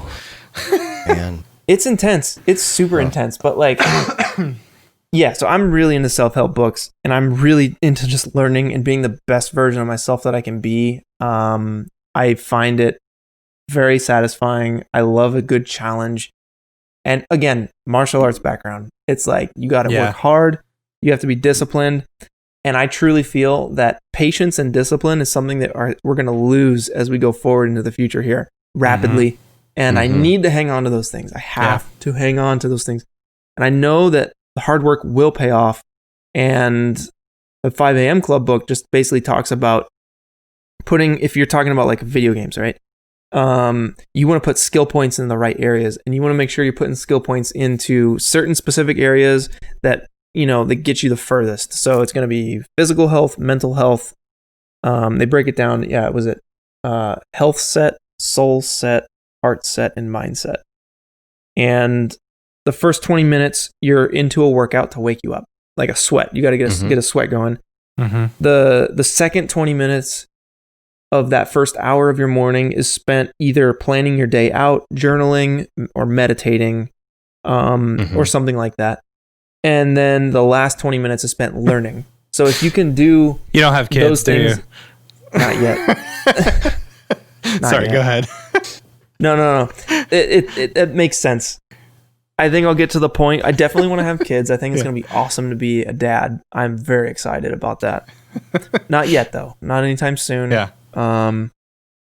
But I'm just hoping that I can keep those disciplines, and I'll go through waves. I'll go through moments where I like dip out, but I need to come back to it. Mm-hmm. And that, dude, it just goes into other books I've read. Like there's one called Mastery, about people get into certain things and they get really into those things, right? You'll get into golf. You'll buy the clubs. You'll get the bags. You'll get the freaking country club membership, and you'll golf super hard for like 3 months, and then you just drop off. You never touch your clubs ever again. I mean, I've done it with like... It's me with a gym membership. Gym membership. Yeah, whatever. Anything that you're like, yeah, let's do it. You get into it, and then you drop off. And it's because, at least from the book, it was talking about, it's because we're all very addicted to like immediate gratification. Mm-hmm. And the idea of you're seeing yourself grow and get better at something. Like for me, it was rock climbing. I was like getting way good at rock climbing.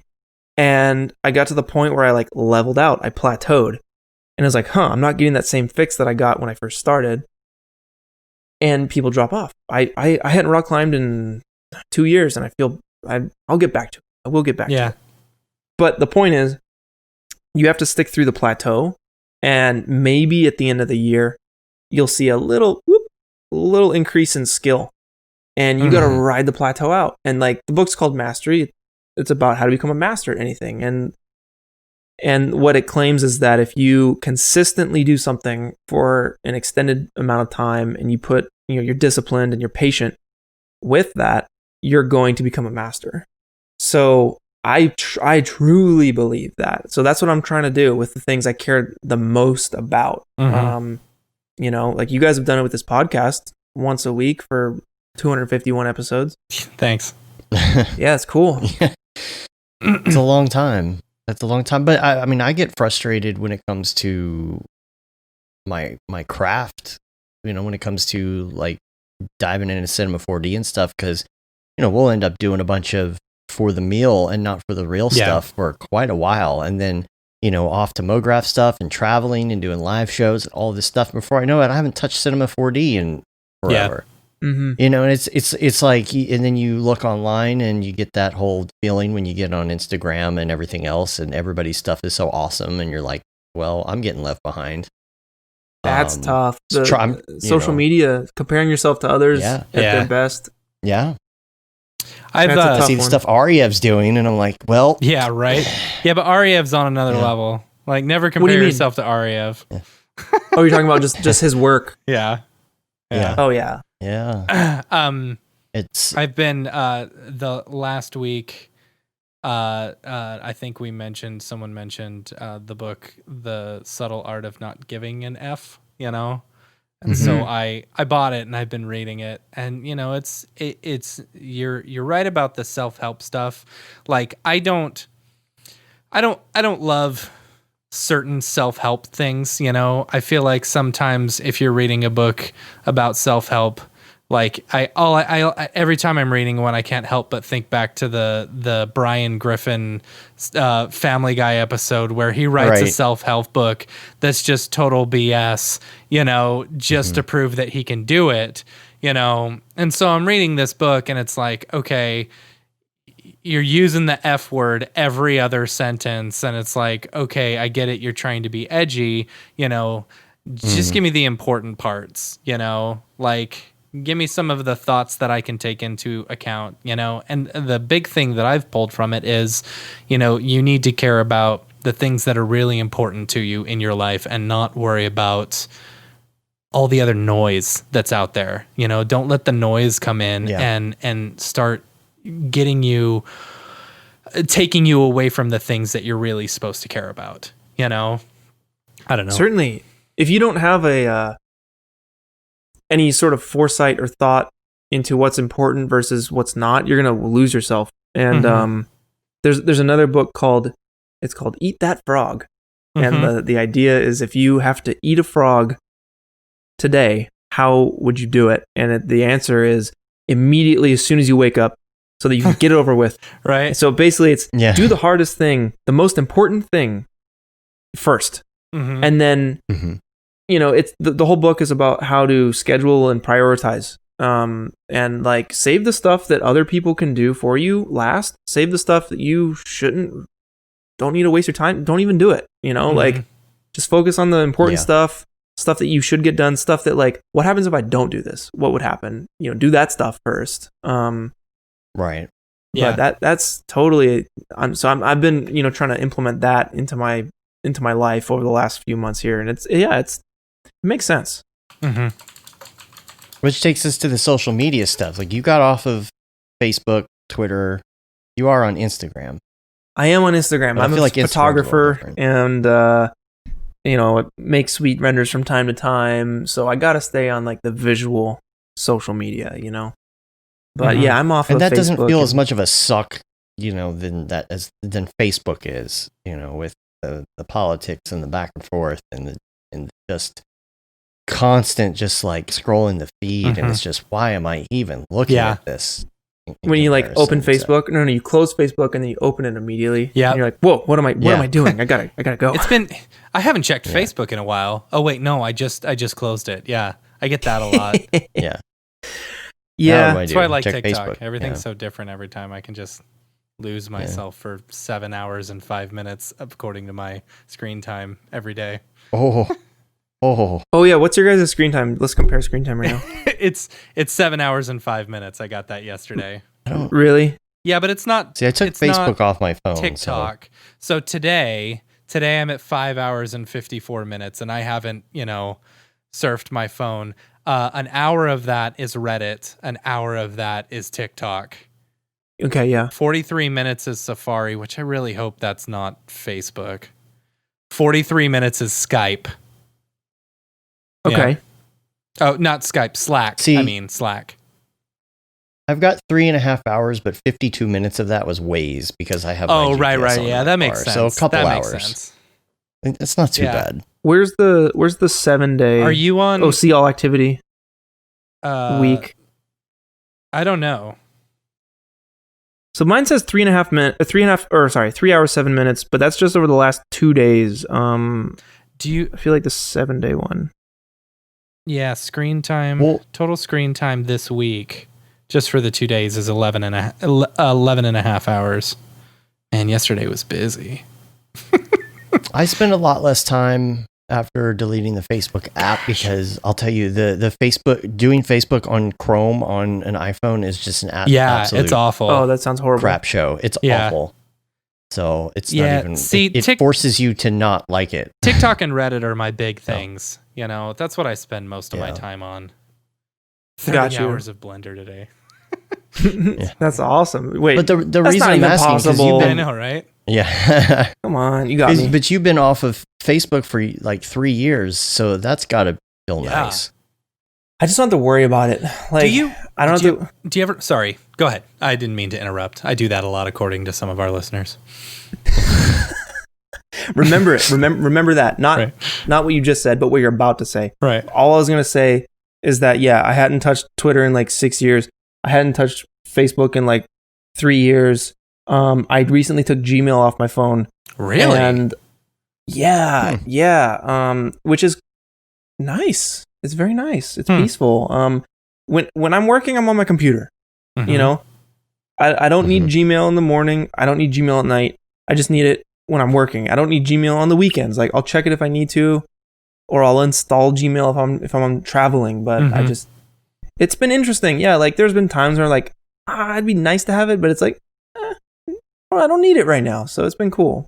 Just Instagram and Discord to check in on my VFX community. But yeah. Do you ever feel like turn the notifications off? I don't know. Like I check Reddit. I read the Reddit news and stuff. You go to Facebook for your fake news. Do you ever feel like? Do you ever feel like you're just not?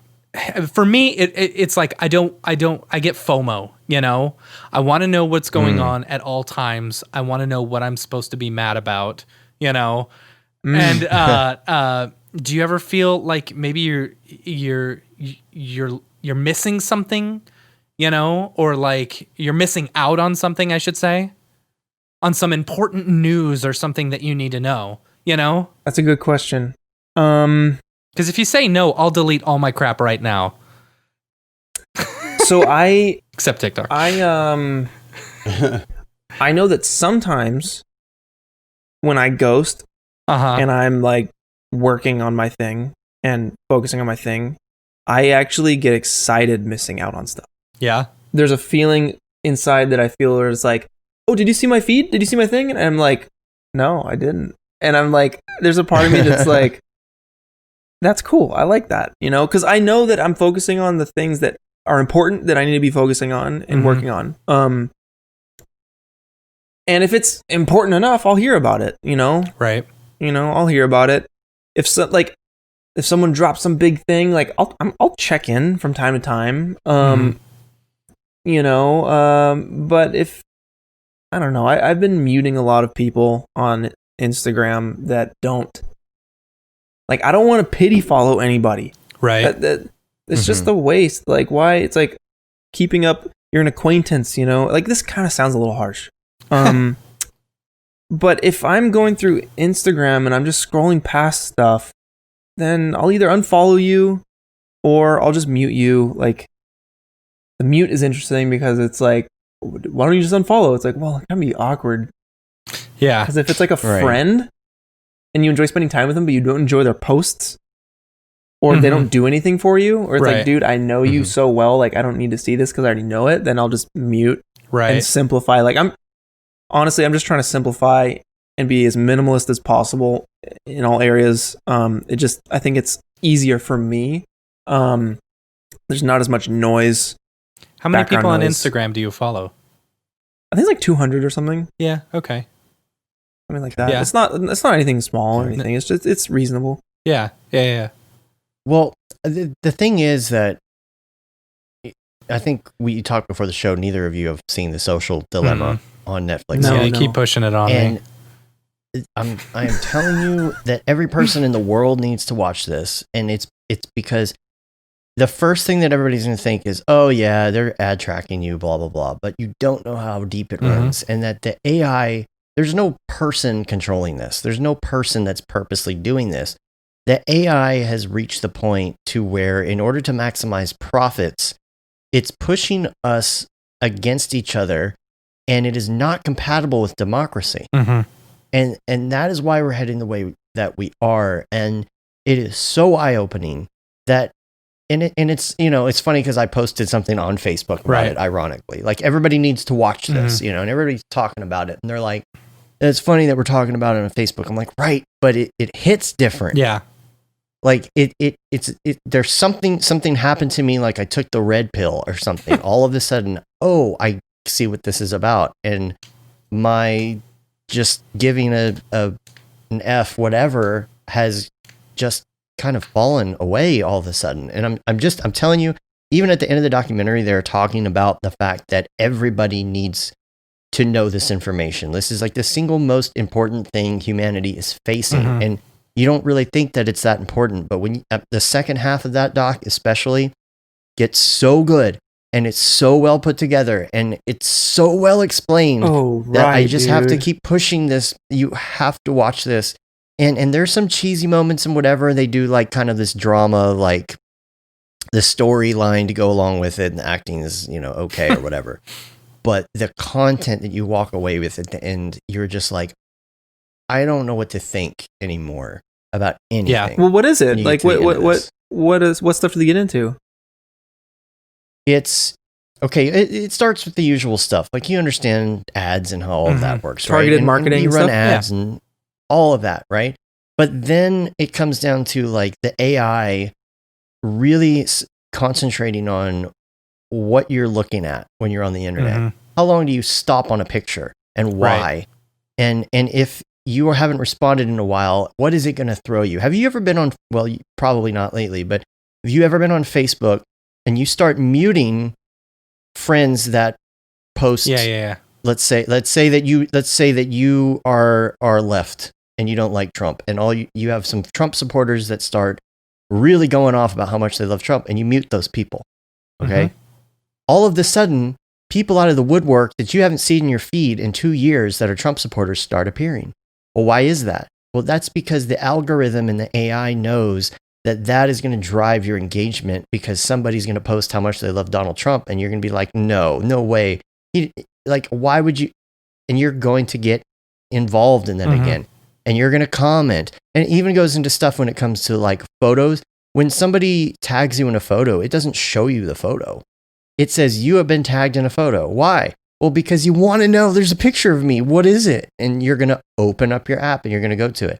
But then the algorithm starts realizing, hey, well, you've got to drive profits somehow. And how do you get that engagement? Well, you got to get this group over here that's hardcore to the right, and this one hard to the left. It's dividing us up in such a way in order to maximize ad revenue for large corporations. It's pretty toxic. What the AI is designed to do.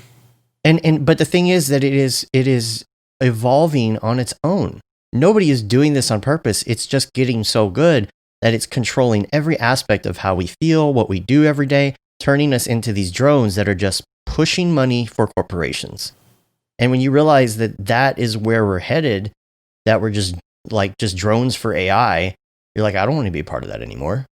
Hold on, let me go mention how much that sucks on my Facebook. Right. Yeah. There's a really crazy article on a website called Wait But Why. Have you guys heard of this? I think so. It sounds familiar. They did one on AI. It was like a 2-part one. It was a really long article. It took me like a week to read, but it breaks down, AI and how it works. There's like general AI, and then there's like 3 different ones, and then the third one is super intelligence, which we're not at yet, obviously. Mm-hmm. But some scientists say that we're gonna get there in our lifetime. Mm-hmm. Others believe maybe not. Maybe it will just miss it or something. But it talks about how crazy and how dangerous and how unknown it really is and how far it can go. So basically, like if we're here, if like it's a big step ladder, right? And like we're here, then you just a step down is like like primates or something. And then the AI is going to go way up that ladder. It's just going to take off, and we're not even going to know what happened. Like it's going to leave us in the dust, and we don't know what it's going to do if and when. I truly believe when it becomes sentient, it's going to get crazy, and no one knows what's going to happen. That's why like Elon Musk is all like, it's very dangerous. We might as well merge with it. Like that's his thing. I don't know about merging with it. I don't love Elon. Speaking of which, can I just say, I don't love Elon. Nobody is talking about this video that he put up on YouTube, this live real episode of Black Mirror that's on the internet almost that you can watch. No, how is nobody talking about this? This is like 3 weeks ago. The Neuralink he does thing? The pig thing. He does this Neuralink demonstration and shows how they'll put the electrodes in your head. And he's talking about the whole thing, and there's people there watching, and then he brings out these pigs live and shows like how the implants are in their head, and like the pig is sniffing hay on the ground, and and as it sniffs, you see the responses and you hear this noise like every time he sniffs, because that's what his brain is receiving. I watched this thing and I was like, how is this real life right now? It scared the crap out of me. They that same website, Wait But Why, they have an article on Neuralink and how it works, and it breaks down like how the brain works and how far we've come up till now and what Neuralink is trying to do. And it's insane. Like the Neuralink is basically like not temporarily, but immediately Neuralink is going to help people, get their limbs back, get usage of certain parts of their brain that have died out. It'll help people that need it to survive and function. But then when it becomes like, oh yeah, let me just buy that to like upgrade myself, that will be a thing. And I think in 1 year, he said it will test on humans. In 10 years, we might see it come out and be like a thing with people. Yeah. It's very, very scary. Like I came from a religious background. I was raised Christian. We went to church every single week, and they talk about like the mark of the beast, implanting this chip that it's the only way that you can, make payments, get payments, buy stuff. It's the only way. It's like it has all your data on it, and like it's just kind of scary that like the Bible talks about that stuff, and people try and say, "Oh, that's gonna be this. That's gonna be this thing. That's gonna be that thing." But it is just very interesting to me, and it just seems very like not chill. Putting some chip in me that is going to dictate like, oh, sorry, you can't buy this food because you don't have Apple Pay. Sorry, we don't take cash. You know, it's like that's weird. It's starting to get like, I don't know. From a writer standpoint, I love that stuff. I love that stuff. It's like very juicy when it comes to like sci-fi craziness. It's very dramatic and mysterious. So I'm very intrigued, and I'm excited to be alive right now because it's going to get crazy. Yes. And we don't know what the long-term effects are, and we're the last generation, because as they put in that Netflix special or whatever, we have millions of years worth of evolution behind us. And it takes a really long time to even evolve that much. But in front of us is a screen that is constantly evolving at an exponential rate, and we're not able to adapt to that. But we're the last generation that is going to remember what it was like before that connectivity. And unless we decide that we're going to make some sort of effort to move backwards, we're going to move forwards. Yeah. So we're not moving backwards. I don't see that. I don't see us being like, you know what, let's put the brakes on all this. Yeah. I don't see that.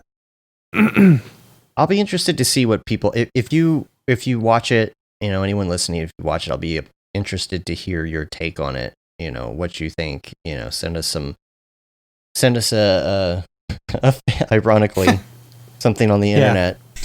Let us know what you think. But I think we need to disconnect a little bit for sure. Yeah, I think it will make you feel better, especially if you're trying to concentrate on your craft. If you're trying to get better at Cinema 4D or whatever, I sat down and I disconnected and I got in front of Cinema this week and I made a little thing just for fun and it felt good. Yeah. Feels good, bro.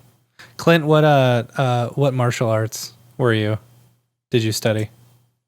The first one was Shunin-Do, which is an Okinawan Japanese style. Second one was Kempo, which I believe is a Chinese, pretty sure. I might be wrong on that, Chinese style. And then Kung Fu, of course, that's nice. Chinese.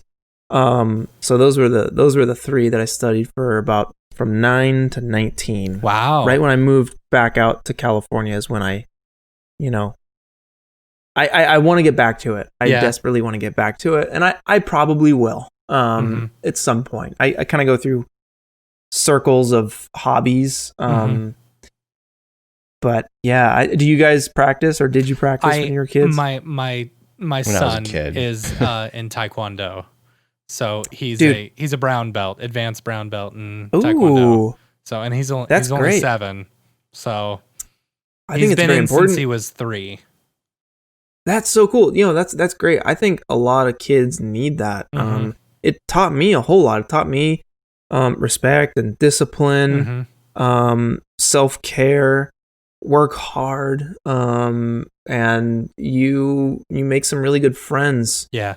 In it as well. Like it teaches you a lot of great life goals. I think everyone would benefit from a martial arts class. I agree. Definitely. I agree. Have you watched Cobra Kai?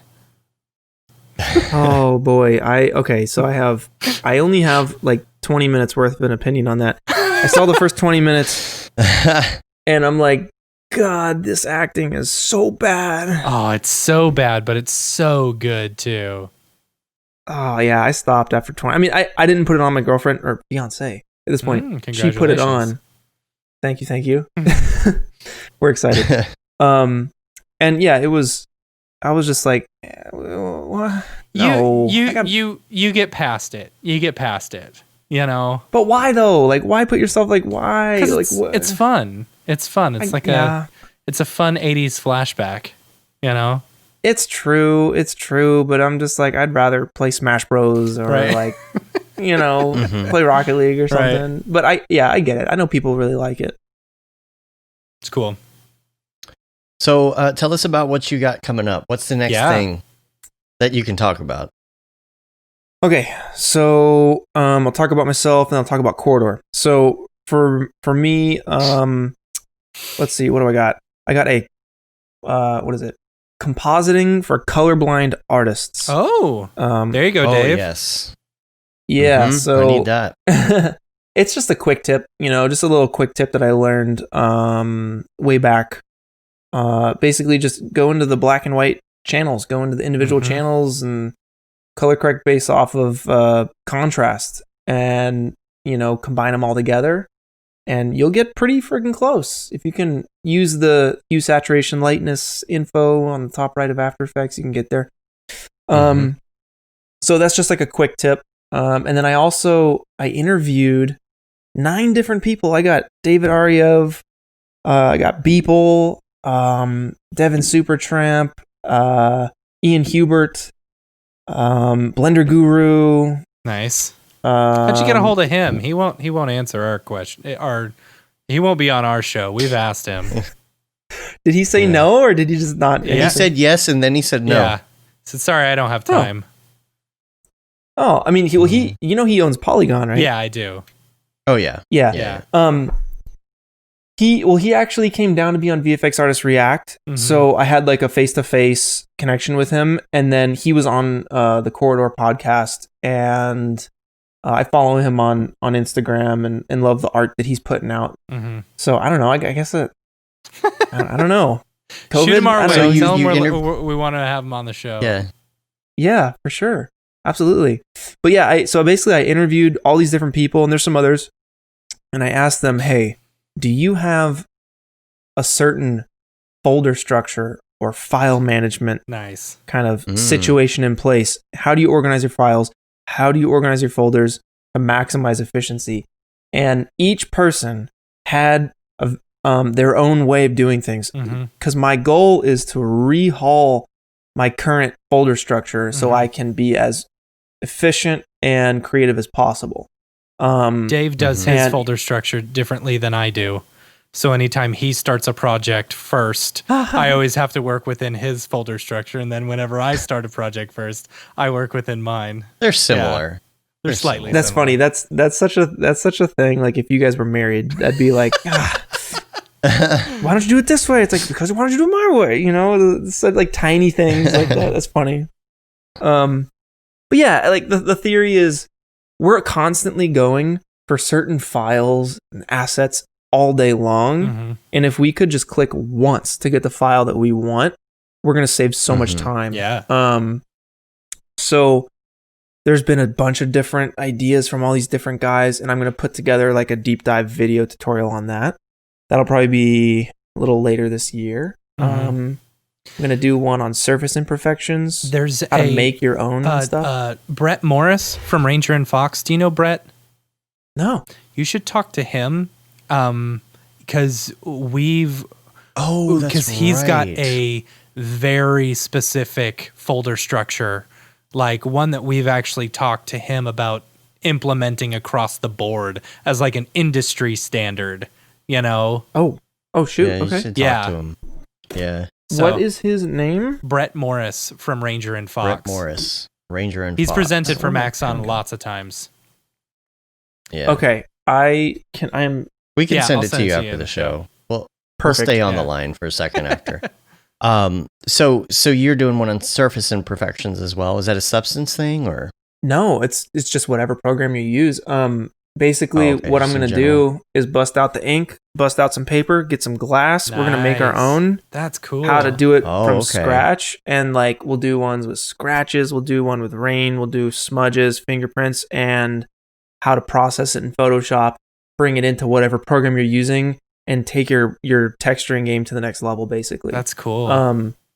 So I'm just excited to do it from scratch. Like, that's going to be cool. It's going to be a cool learning process. We should have you come out to Camp Mograph and do that live with everyone. That'd be fun. Oh my God. Real that's a good idea. Yeah.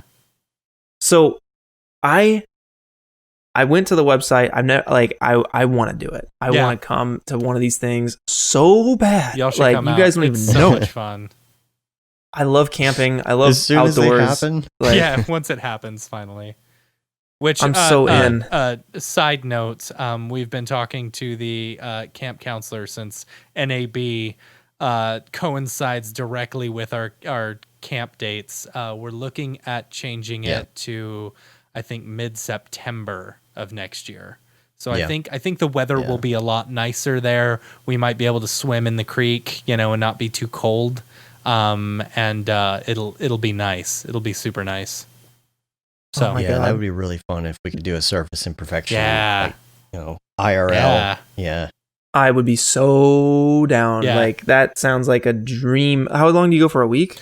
We're there Thursday, Friday, Saturday, and then everyone leaves Sunday. So it's 3 full days, and then there's workshops just Friday and Saturday. Dude, that would be, I can't even, I can only say it would be a dream to be there. Like, because everyone who, I love David, and I'm a big fan of EJ, and I really want to get to know him a little bit better, because I think he seems like a really chill guy. He is. Very down to earth. So that would just be incredible to be a part of all that and learn with you guys and just get a little bit closer and have a good freaking time. Like, and just go out kayaking or swimming or work out, whatever. Mm-hmm. Dude, next time we go to Colorado and meet up with everybody, you should meet up with us. That'll be fun. Come out Let me know. Let me know. Yeah. I'm there. Until COVID, felt like we were doing that a couple times a year. So, yeah. So, anything else coming up we need to know about? So that's me on my channel. I'm trying to learn Unreal, put out some Unreal content. So I'll be watching Winbush's Mograph class when that drops. Is there a release date for that yet? Dave, is there a date? Are we announcing any date yet? I can say that I am planning to soft launch next Sunday. If everything according to plan. Yeah. Cool. Got a lot of work to do this week, but we're going to get there. So, yeah. So that's my goals for this year. As far as Corridor goes, we are actually doing Corridor just released a website, and it's a membership service where people can, I think it's like $3-4 a month, something like that, and you get points. What's the site? And it's corridordigital.com, I believe. Oh, it's just on the site. Okay. Yeah. Gotcha. And basically you get points every month with your subscription, and you put those points towards shows that you want to see. So we've had most of the shows that we've had available for launch, like basically backed. Mm-hmm. And tomorrow, I actually finished my outline for a tutorial series that we're going to be doing. Cool. So it's called Functional Filmmaking. And Nico has got a class on cameras and how to make anything look good through any camera. Cool. Ren has got one on like his science videos, basically visually explaining a complicated thing. So he's going to talk about that. Mine is going to be on how to make photoreal 3D VFX. So I'll take like a GameCube controller and I'll recreate it 1-to-1 exactly in 3D. Cool. So it's going to be like, just perfect kind of a thing. And then what else? Sam's going to do one potentially on directing. We're still figuring it out. Mm-hmm. And I feel like I'm missing one. Oh, Nick is going to do one on storytelling, how to turn anything into a story. Rock on. That's what we're working on right now. That's super cool. Got a lot of cool stuff coming out. Yeah. Dude, y'all have the motion capture hoodie. We've been talking about doing that forever. That's hilarious. Yeah, it's a good one. That's one of our like favorite ones. It's funny. We want to do the last segment here called Mograph Recommends, but first I wanted to hit up some links.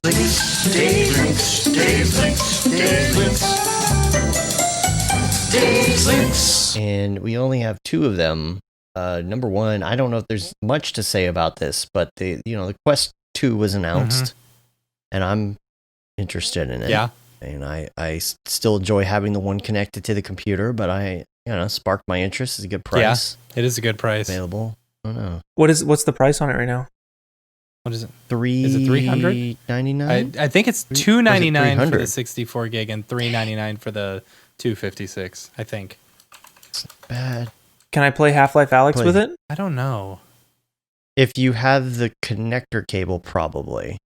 But man, Half-Life Alyx, oh my gosh, I got back into it this week. It is so immersive. It is just the best. I need to buy it. I was talking to Don Allen about it today. We were in a Skype call, and I'm like, dude, because I don't think he's played it yet. And I was like, when you get lost in there, I was lost in there the other day, like going around these corners with my flashlight and my gun, making sure I had enough ammo, because ammo can be a problem in there. You got to be real careful with it. And you got to you have superpowers. You pick up the ammo, but you have to put it in. You got to, cock it and everything. And if you don't do that quick enough and some aliens coming toward your head, you get freaked out really quick. But it's just so immersive. It's just, and if there's any game in VR I could recommend, it would be that game. Yeah. For sure. I have yet to get into VR. I not for any particular reason. There's nothing out there yet that grabs me. I think Half-Life Alyx is the first thing. So yeah, I know I'll play it eventually for sure. But you think the Oculus or the Quest 2 is a good one to go with? The resolution is just so good, and if you have the ability to plug into a computer if you want to, I think that's a good way to go, just because, you can do the fun walk around the house stuff, sit at the beach and play Beat Saber, but you also have that ability to play the good games. Cool. And I think that's a big deal. Ren's a big Beat Saber guy, isn't he? Dude, he is ridiculous. He was like number one on the leaderboard for one of these. He 100% of the game got like the full rating on every single song, even the like super advanced, even on like the DLC. He has Beat Saber shirts. Like he's all about it. Jeez. Yeah. And I was just playing this afternoon, trying to go faster and faster and faster. See how fast I could go. Like 200%. Yeah. Couldn't do it, but it was fun to try. That's funny. It's a good workout, man. I burned 900 calories on it today. Heck yeah. Yeah. A sweaty headset, but there's a link I put in the show notes, and I like some of the, what do you call it? The mixed reality capture stuff you can do with it. I think I've been trying to do this version where you have to hack all this stuff together, but it looks like there's stuff coming where you can automatically do that, especially if you have green screen or something like that. Nice. But to be able to like play Beat Saber and be in it with a green screen and broadcast that online or do something, whatever you want to do with it, I think that's fun. And but check out this video. It's a link to a video where they had like seen the leak, because this was leaked way early. All the Facebook videos, everything came out leaked. And then the other video that I have is the other video I have is one. It was about autofill. Yeah, Matt, you were like really this is a new plugin that came out at AE Scripts. So if you go to aescripts.com/autofill, this is a killer plugin.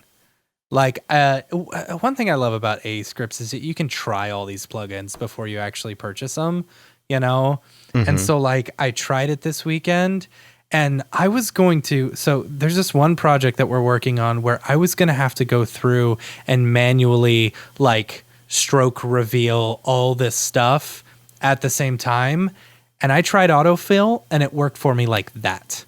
Like, oh my God, so you start with, like, the final, and then it fills it? Kind of. So you work with it works with the alpha layer, So you just tell it where you want to start and how big the radius is, and it almost like it's almost like the algorithm that they're using. It's almost like pouring water to where it just fills it, And it's so cool. So if you've got like multiple layers and stuff, you can do it all at once in like no time. Yeah. So it is absolutely insane how good it works. Like it feels like cheating when you're doing this, because you would be using masks and stuff otherwise. Just trying to fake it. Yeah. So I've been playing Ghost of Tsushima. And they have these cut scenes that look like it's like an ink brush just kind of blotting down and filling out these really nice, incredible drawings. And it looks like this. It looks exactly like this. This is awesome. Yeah, it's so cool. It is so worth the $40 for the plugin. So I would definitely recommend anyone pick this up. Does it work with 3D? I don't know. I mean, I don't know how you would go about it, but I mean, if there's an alpha channel, it'll work, Yeah, this is awesome. It takes a 2D image, and as long as it's got an alpha channel, then it'll work. You just you can set however many like start points you want, Yeah. So you can do up to 5 start points, and then it just fills in from those points. Heck yeah. Yeah, it's a really cool plugin. Well, let's go to Mograph recommends. I can, if you want, I could try and see if my microphone works. Let's try it. Let's see. Let me see. Is it? Hello, you are hearing me talk. Nope. Is it still doing that? Go back. I get, oh man, whatever. I hate when intermittent problems like that happen because it's so hard to recreate and figure out why it does what it does. But I mean, the fact that you figured Skype, it out, so whatever. that like you can just switch back to, your webcam mic, and that's just for us. That's nice. It's only for you guys. Yeah. So we're going to do Mograph recommends. We're going to ask you some of your favorites, and these can be favorites that are like current favorites, or they could be favorites that are all time. Mm-hmm. It's whatever you want to recommend. And we're going to start out though with your favorite movie. My favorite movie. Mm-hmm. Mm-hmm. Oh, God, why? There's like a million.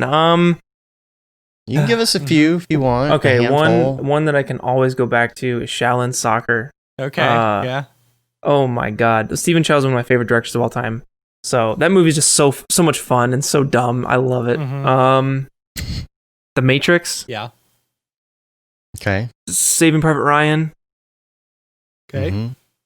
Mm-hmm. What do you think of The Fifth Element? I think a lot of people either love or hate it. No, Fifth Element rocks. Fifth Element is great. Chris Tucker in The Fifth Element is the greatest thing ever. Ruby Rod? Is that his name? Yeah. Yeah, I think so. So good. Yeah. So good. Yeah, is that your guys' favorite? Crazy. It's not my favorite. That's one of my favorites. It's one of mine. It's up there. Flux is going crazy on me. Hold on, my favorite is I've got two favorites. It's a big extreme. Basketball, Trey Parker, Matt Stone, and Requiem for a Dream. So nice. Yeah. Nice. You gotta have a contrast, right? Yeah. Yeah. You gotta. That's a hard one to walk away from. When it you're is. Done. Just like it's so good. Feel sad. It's so good. The book is just as good. I feel like the book did a little bit more justice. Basketball? No. Requiem for a Dream. Requiem for a Dream. Gotcha. Okay. The book did a better job at like explaining the mothers, like her like. It's all about addiction. Every single person's journey was all about addiction, and hers was, looking nice for the television show and addiction to television and stuff like that. And they talk about like when she goes to this, mental ward or whatever, one of the doctors is just like, no, she's kind of strung out. She just needs some food. Crazy. You need to stop. She's strung out on all these pills and stuff. You need to just stop. But there was politics going on within the hospital, where it's like, no, you need to step back. We're gonna do it our way, And she ended up becoming a victim because of that. I don't know. It's whatever. The movie's excellent. I think. Darren Aronofsky, he's my favorite, absolute favorite, Anyway, go ahead. Any other movies on your list? Oh boy, Lord of the Rings. Mm-hmm. God, which ones do I own? Geez, I don't know. There's so many good ones. Rush Hour is a perfect movie. Mm-hmm. Terminator 2 is a perfect movie. Terminator 2 was a perfect movie. Like, not a wasted minute. Absolutely perfect. It is perfect, yes. Anything James Cameron does, Titanic, what is it, True Lies. True Lies was good. Okay, that was good. Did you like Avatar? No.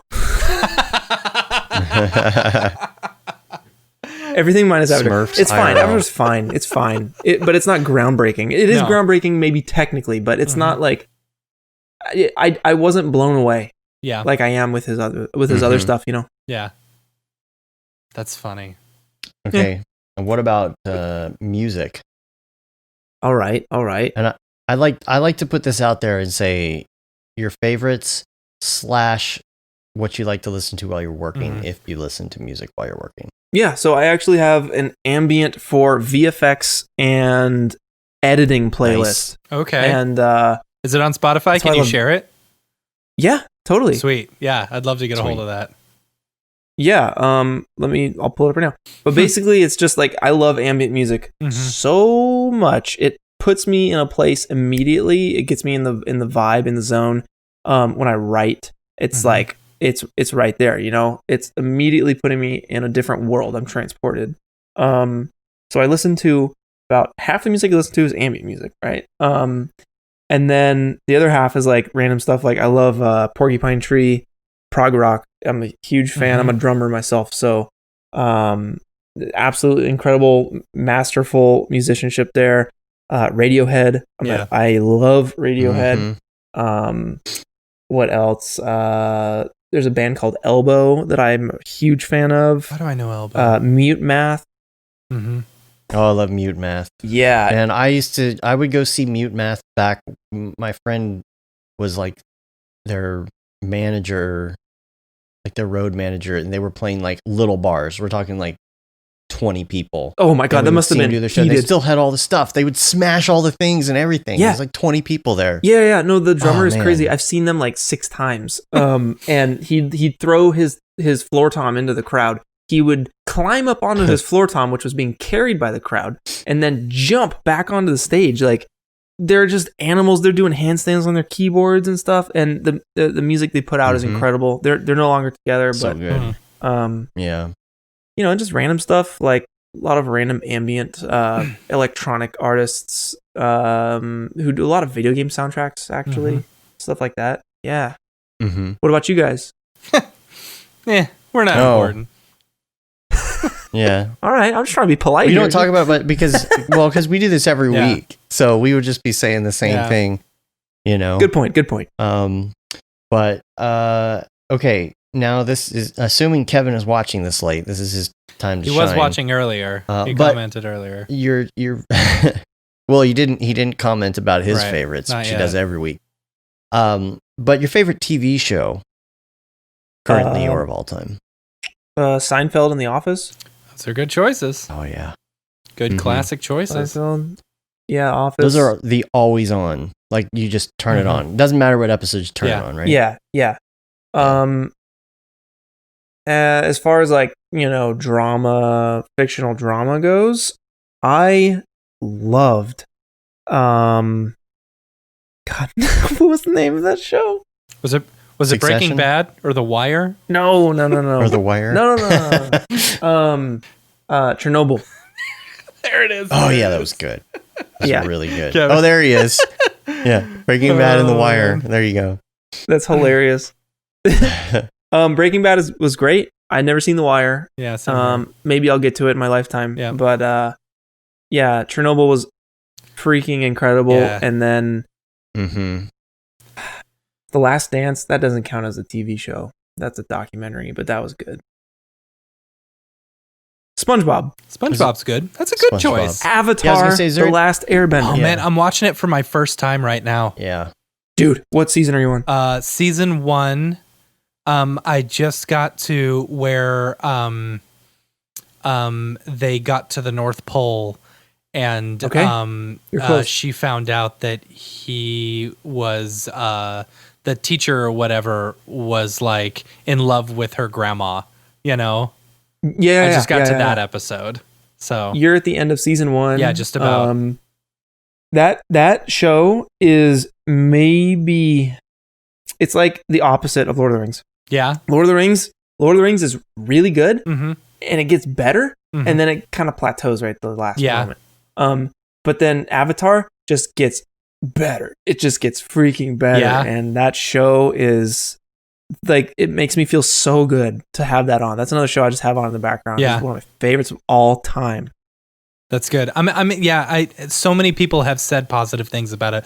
That's the whole reason I put it on. And what's nice is my 7-year-old, like, every time I put it on, he's like, oh, I don't want to watch Avatar. You know, he hasn't watched it all the way through, but we start watching it for like 10 minutes and he is hooked. He does not want to turn it off, which is nice. Yeah. Yeah. Yeah. And it just gets so good. And maybe I should watch that with my daughter. Yeah. Maybe she'd be about a good age to get into it. How old? 10. Oh, let's go. Yeah. Yeah, definitely put it on. Yeah. I think that it's made kind of a resurgence during COVID. I think. Yeah. people started getting into it. It's because it was released on Netflix during the Yes. whole COVID stuff, and then there's the TikTok of the Secret Tunnel, song, stuff like that. So there's that. I'm just waiting for that episode. I'm out of touch with that one. That's all right. The kids what's another really good show that you can put on? Like I've actually done this on road trips. So Arrested Development is surprisingly good just listening to it by itself, because everything that's going on, and since it's narrated. Meanwhile, Tobias, it's because it's narrated. You're able to like follow along pretty well. Interesting. Yeah. That's another show that I've never seen. Put it on your list. It's good. Okay. Yeah, for sure. Yeah. I had an idea for a VR game called Meanwhile Tobias, and it's just you're just wearing jean shorts. That's the whole game. That's funny. All right. The next thing on the list would be your favorite podcast. If you listen to podcasts, it's kind of a toughie. Dude, I listen to I listen to 2 podcasts. No offense. That's okay. None taken. And I just got into it. So Joe Rogan podcast is the main one. And Stuff You Should Know. Those are the 2. Yeah. Good choices. Yeah, I dig them. I dig them a whole lot. I've heard a whole lot about hardcore history. And that's about it. Yeah. I'm pretty got not the biggest library there, but that's okay. It's all good. Yeah. Well, sometimes right now with COVID, I swear, like podcasts. Yeah, our numbers have dropped quite a bit because people aren't commuting right now. Totally. Yeah, totally. It makes sense. It's fine. It's hard for me to keep caught up on mine. Like I only put it on for the most part. When I'm in the car, and that's not as often anymore. So. Same. Yeah. Are there 2 that you each of you guys, if you were to recommend a podcast to me, what would you recommend? Okay, so it's on our podcast network, the Go Gorilla podcast. I love that one. So it's Paul Robinson and Sashia Dumont. They're small indie filmmakers and stuff like that. And the reason we asked them to be on our podcast network is because I loved it so much. They talk about indie film. They talk about, making their own films and stuff like that. And they've had a bunch of really awesome artists on as well. You should check them out. Hi, my name is Sashia Dumont. I'm a writer, actor, and filmmaker. Hi, my name is Paul Robinson. I'm a director, DP, and filmmaker. We are the creators and hosts of the Go Gorilla Filmcast, an online source for all things indie film. We are a husband and wife film team and co-owners of Send 3 Productions, and we started this podcast for filmmakers like ourselves who were producing on micro budgets with skeleton crews. Go Gorilla is a weekly podcast that features various talents in TV, film, and web series productions. We've interviewed filmmaker powerhouses like Kestrin Pantera, Richard Raymond, Alex Ferrari, Cassandra Ebner, and Ryan Connolly. Amazing actors like Hannah Ward, Lou Taylor Pucci, Chris Wataski, and Eileen Gruba. Groundbreaking cinematographers like Jody Lee Lipes, and Jessica Lee Gagné, and many more. We also offer weekly reviews of our favorite films and shows, which vary from low-budget first-time filmmakers to A-listers and everyone in between. Go Gorilla is proud to announce that we have officially joined the Mograph Podcast Network. So if you love filmmaking as much as we do, tune in every Sunday for a new episode of the Go Gorilla Filmcast. Your source for all things indie film. Now available on the Mograph Podcast Network. Definitely. Yeah, I'll do it. Let's see. And I don't think they're still making these episodes. But there's a really, really stupid one that I listen to. It's like I really only listen to podcast when I'm like on a flight, since I don't do anything anymore. Yeah. Paul's in the chat right now. Oh yeah, he is. Let's see. Office Ladies is really good. If you like The Office, that one is great. Heard about that? Yeah. Watch that. Listen to that one. My Brother and Me is fantastic. That's what I was gonna say. My brother and me is the best. Yeah. Wait, is that the 3 guys who joke about games and stuff? Yeah, kind of.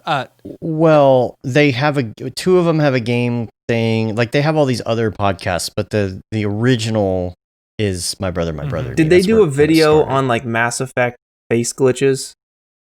Yeah, that's called Monster Factory, and that's two of the guys. Yeah. They do Monster Factory. I've never laughed till I cried in my life until I watched like the Bart Simpson one that they did. Oh my god, I was just losing it. So Ashley and Anthony Birch, we all worked together at Rocket Jump for 1 year. And they showed me that, and like we were all on the ground, just rolling, just dying. So good. Ashley and Anthony Birch. So Anthony Birch actually worked with. He did a game. It was a board game. What was that? Oh gosh, I should know this. Yeah, it's a Russian roulette, or no, it's world class Russian roulette or something like that. Okay. I think, but he worked with some friends of ours at Tuesday Night Games on that actual game. Okay. I believe. Nice. Yeah. World champion Russian roulette. World champion Russian roulette. Yeah. Yeah. Yeah. Anthony is so freaking funny. That guy is hilarious. Yes, he is. Yeah. Matt and I went to see. Yeah.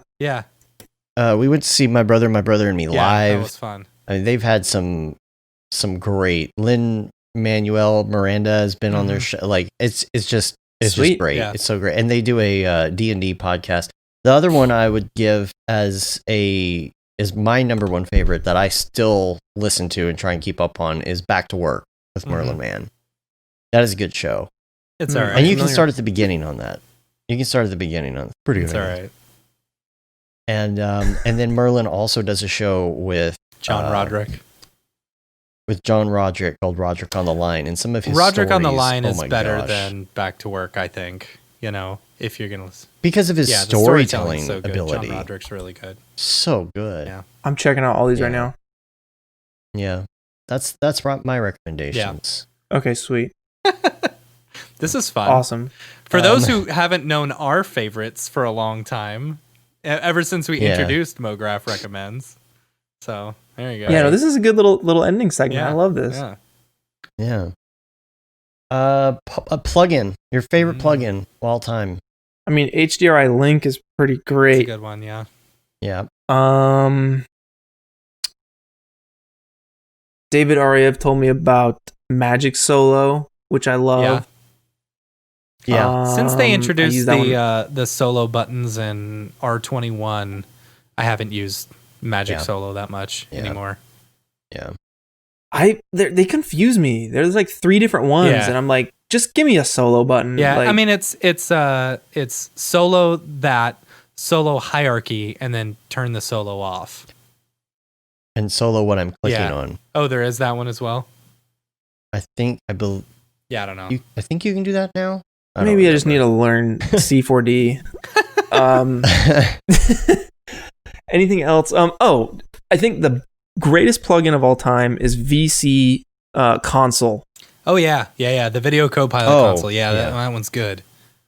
That's the greatest one of all time. That's just like that changed After Effects for me forever. Like the first thing I'll install before I install Chrome, VC Console. That's funny. Yeah, I guess I have to install Chrome to get there, but you know, it's definitely number one on the list. Yeah, that's a good one. Yeah, Kent says in the before times he listened to the podcast more than 3 hours per day commuting. Now he's lucky to listen to one. I think that's the whole deal. You know. So let's see. What headphones are you into? Yeah, what are you wearing? Those look like great question. They look like jawbones or whatever. Is it bone conductive? They're bone conduction headphones. My buddy Young introduced me to these things, and at first I was like, but I mean, since they've gotten so much better, I got hooked on the first model. Mm-hmm. But they're called bone conduction headphones by Trex Air. These are the Aeroplex ones, and changed my life. Straight up changed my life. I listen to ambient music 24/7 on these things. Like, I'm in the grocery store, I don't have to listen to that crappy music. Yeah, I got these things. And the best thing is, like, you can still hear your surroundings. So you go for a nature walk, right? And you put on ambient music, some piano.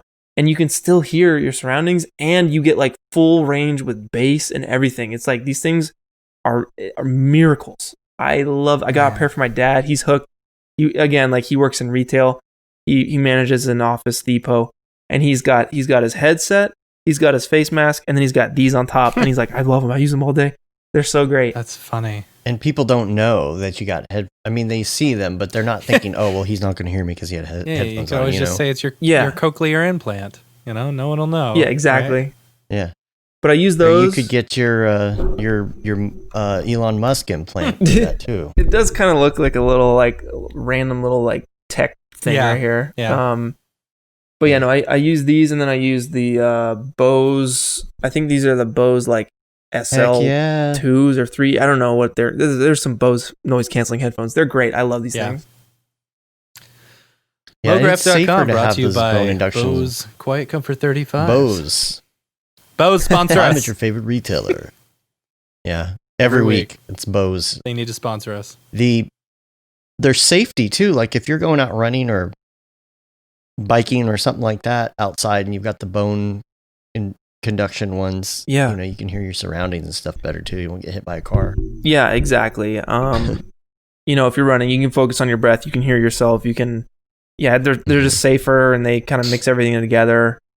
When you're on set, you have these on, and you have ambient music on at a certain level so that when you're working, you don't really hear it. But if you have a moment of quiet, it kind of like comes into your like range. Interesting. And you can just be like, and take a moment. It does that automatically? Like it's actually doing that? Or your mind just kind of feels that? Your mind, like you set it to a certain level where like, obviously you're not going to hear it if it's at a certain level and there's like buses driving by, there's a bunch of people talking, it's a loud environment, and you're in the office, there's meetings and stuff.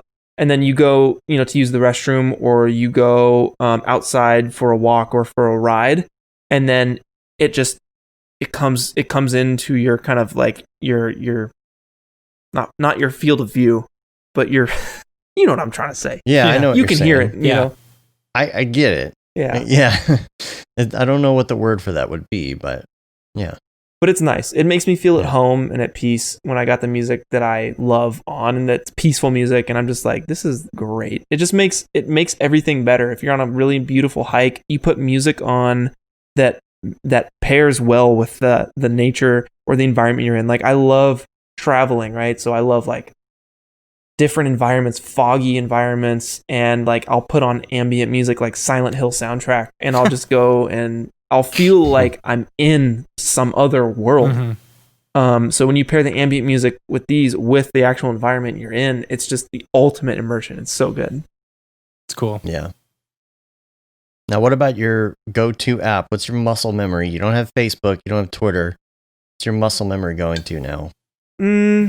Instagram or Discord or Trello, probably. Trello.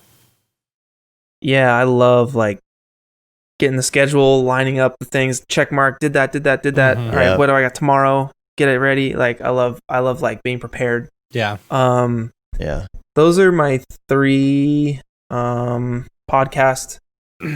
Anytime I'm driving, basically. Yeah, that's probably it.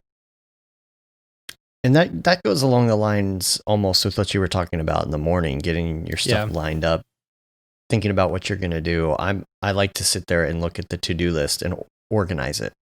Okay, what did I not get to yesterday? Reschedule for today. Go down the list, organize it. Bam, got to do these 4 things right now today. Yes, I feel blindsided when I don't do that. Got to be on top of it. Yeah. I don't use Trello, but I use Todoist, which same deal. Enough. Yeah. And that brings us to our last question, which is going to be, and you're either going to have this right away or it's going to be really hard, is your favorite life hack. Favorite life hack. And we always use Mitch Myers. Oh, by the way, Mitch Myers has a new planet pack that for 2 episodes I've been meaning to talk about. He's got a new planet pack out. But Mitch Myers has his favorite life hack, which we use as the example, which is turn your toaster on its side to make some bomb-ass grilled cheese. Oh, snap. That's a good one. I have 2 life hacks. that I've been I holding want to hear your on guys, to. and then I want to hear it. 2, I'll get ideas. 1, buy yourself like a counter brush. All right. So like a brush that you only use to wipe off the counter, right? Like crumbs and dust? Yeah, like crumbs and dust. No, not Right like here. that. Right here. Like I'm talking, like one that you would use for I use like this on everything. For going into a broom or like a whatever. No, much bigger than that, Dave. So, but make sure you only use this it is for the good for the counter. desk. Make sure you don't use it for but you can wipe off like a table or something like that, and get into all the little crevices, and then vacuum after that. So You're basically, talking like one of these yeah, brushes, yeah, like a big old toothbrush. yeah. Get one of those so that you can because that's what I do. And buy yourself a Roomba. The i7 Plus Roomba is the greatest thing that's ever happened to me in my life. That and the iRobot sponsor us. What? iRobot sponsor us. The i7 Plus Roomba and the Brava M6 mop has been the greatest thing that's ever happened in my life. I cannot stress this enough, because when you don't have to do those 2 steps, you actually work a little bit harder to keep your house clean, or at least I do, right? It's nice, and so I know I've got to do a certain amount of prep work in order to get the robot vacuum to work really well, to do a good job. Yeah. Like, for example, I'll brush everything off the counter, and then I'll take all my chairs and do like you do in elementary school, where you put them up, onto the table. Totally. So I'll do that with all that, and I'll do that with all my bar stools and stuff like that. So I've got to make sure that all of it's clean first before I put those up, and then I just hit go. And I let it go. I let it work for 2 hours, and just vacuum my whole house. Mm-hmm. And what's great is because since they're both made by iRobot, all I can do is say, all right, now mop directly after you're done vacuuming, And so I've got, nice, I've got sweeping, mopping, cleaning. It's all done. Or when I leave, I can set it to go. And it's just like, all right, when I get back, I'm getting back to a really clean house, That's awesome. You feel like you're being super productive. You do. When you're not you don't have to waste time. And the amount of times that I have actually this is sad. This is really sad. But you can track the amount of times that you have run the vacuum.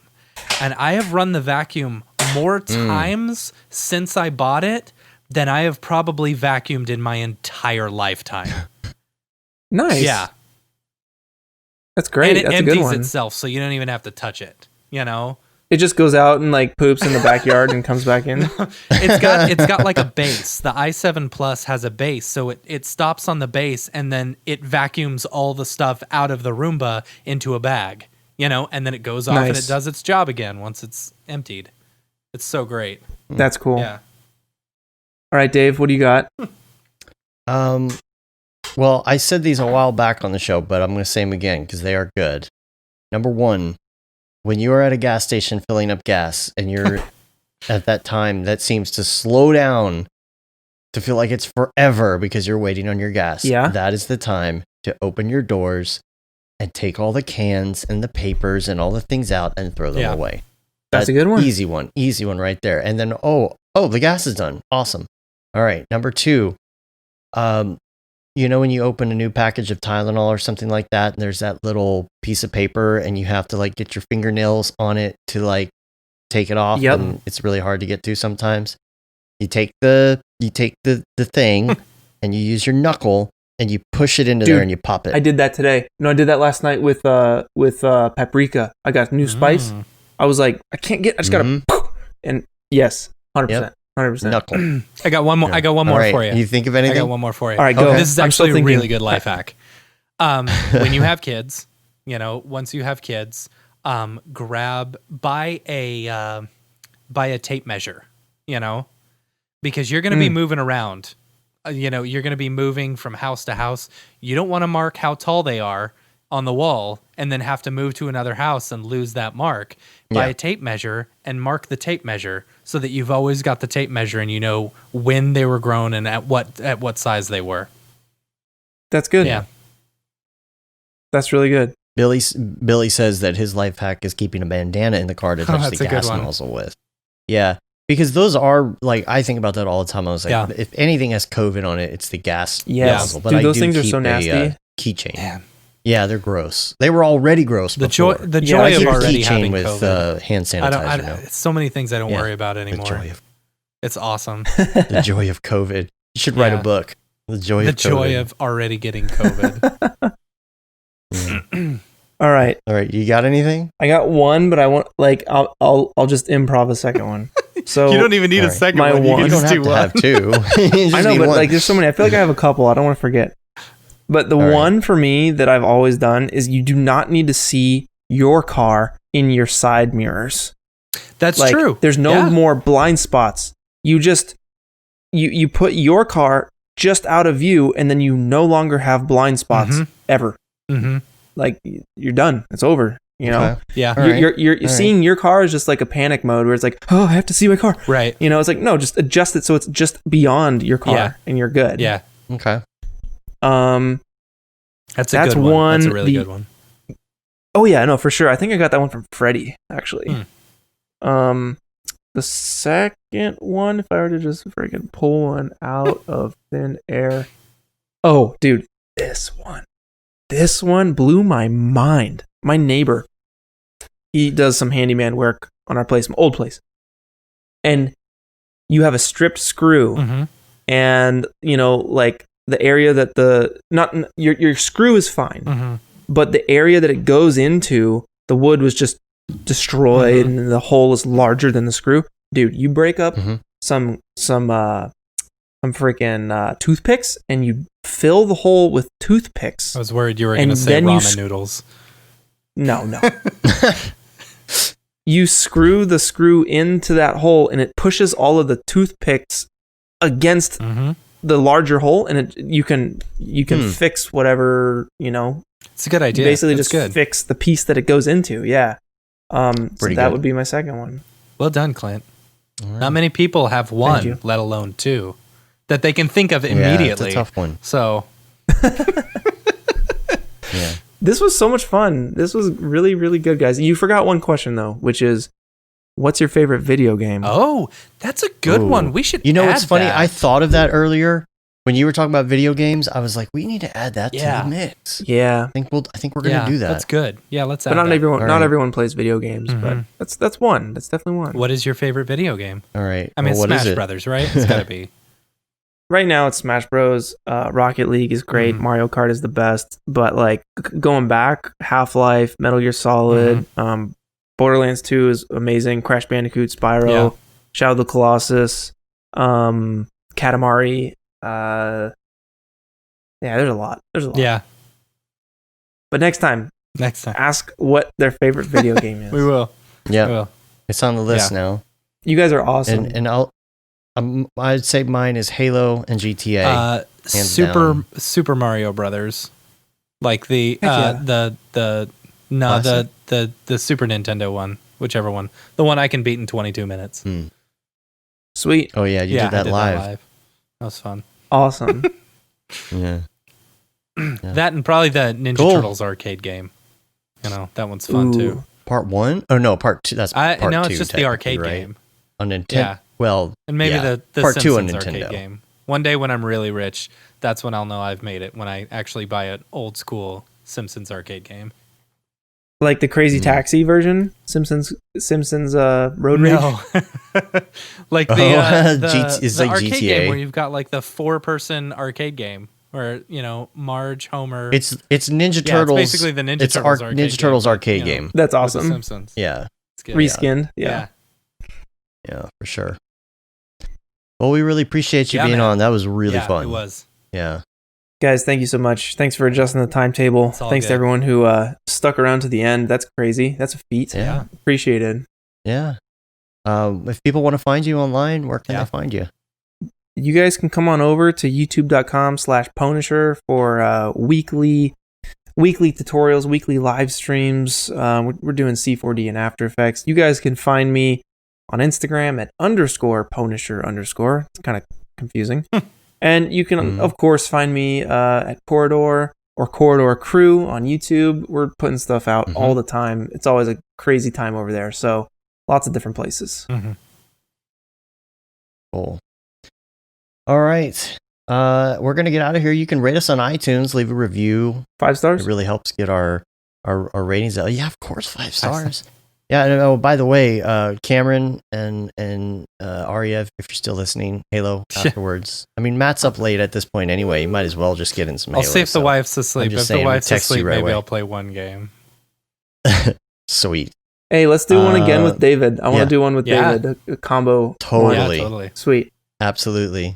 We are going to do a Halloween episode with EJ and David. Maybe you could join us for that. That could be fun. If you think I could add to the conversation and it wouldn't be too many people, then absolutely. Yeah.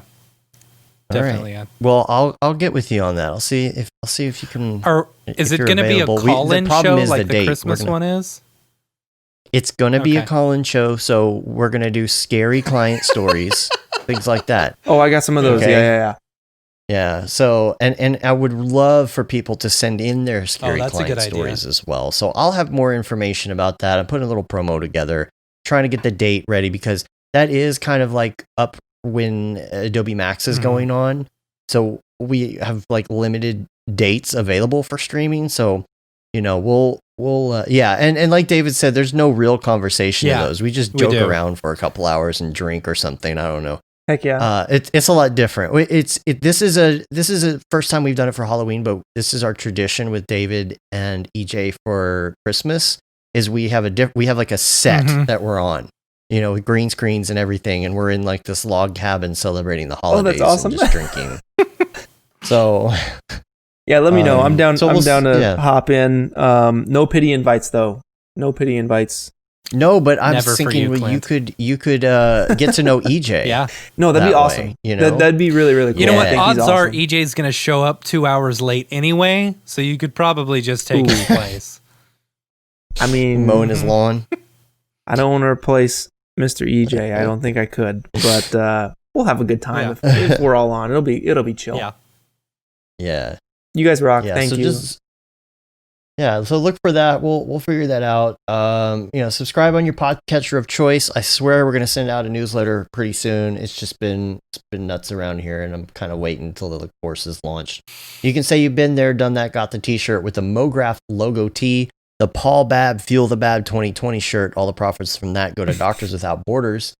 The Render Things T-shirt, hoodie, and long sleeve tee. It's fall. It's almost winter. Well, it's fall tomorrow. And then it will be winter, and you need a long sleeve Render Things shirt. And then, of course, That Render is Fire shirt, which you are only allowed to wear, ironically. Unless you're shams.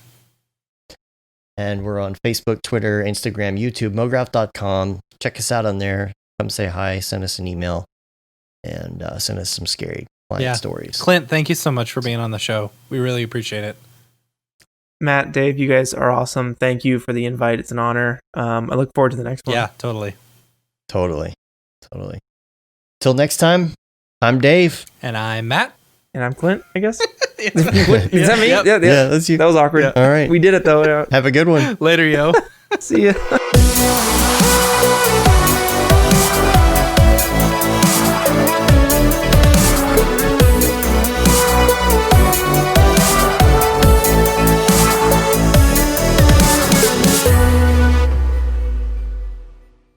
Pretty good, I guess. Mograph.com, an online resource for motion graphic artists. Start your week with the Mograph podcast. Industry news, interviews with your favorite artists, and terrible humor. Watch live shows and interviews from Mograph events like NAB, SIGGRAPH, Half-Res, and local meetups. Our Mograph Talks feature live demos and motivation from artists all around the world. Sometimes you gotta make stuff that you're not gonna put on your reel, and I'm not here to judge. What if Rick and Morty show up for the countdown at midnight? That's where I peaked in life, in my career. We gotta stop this thing, Rick! It's gonna kill us all! Hear from the people that create your software, design your render engines, and artists that are changing the face of modern motion graphics. You get that render done. Yeah, you better frame what? Mograph tutorials and online classes will teach you about Cinema 4D, After Effects, as well as other popular software and render engines. Throw in the HDR Studio, take the render settings, pick the HDR, put in reflection, and gorgeous. Branch into new software. Learn time-saving tips, techniques, workflows, and lessons that'll keep you up to date in the world of motion design. Oh, brother, those are some of my favorite elves. I love projects that scare me. When our art director comes to us and asks for something that I had never done before, man, it gets me pumped. Join the conversation in our live sessions. Check out our plugins, or join the hundreds of daily active users in our Slack channel for technical help, advice, contests, or just to joke around. Real nice banana. Ah, that's so funny. All right. I'm going to live forever. Subscribe today and get the latest updates on our YouTube and other social media channels. Take all your dreams and just do it! We don't care how you get here, folks. Just get here. Subscribe to Mograph.com.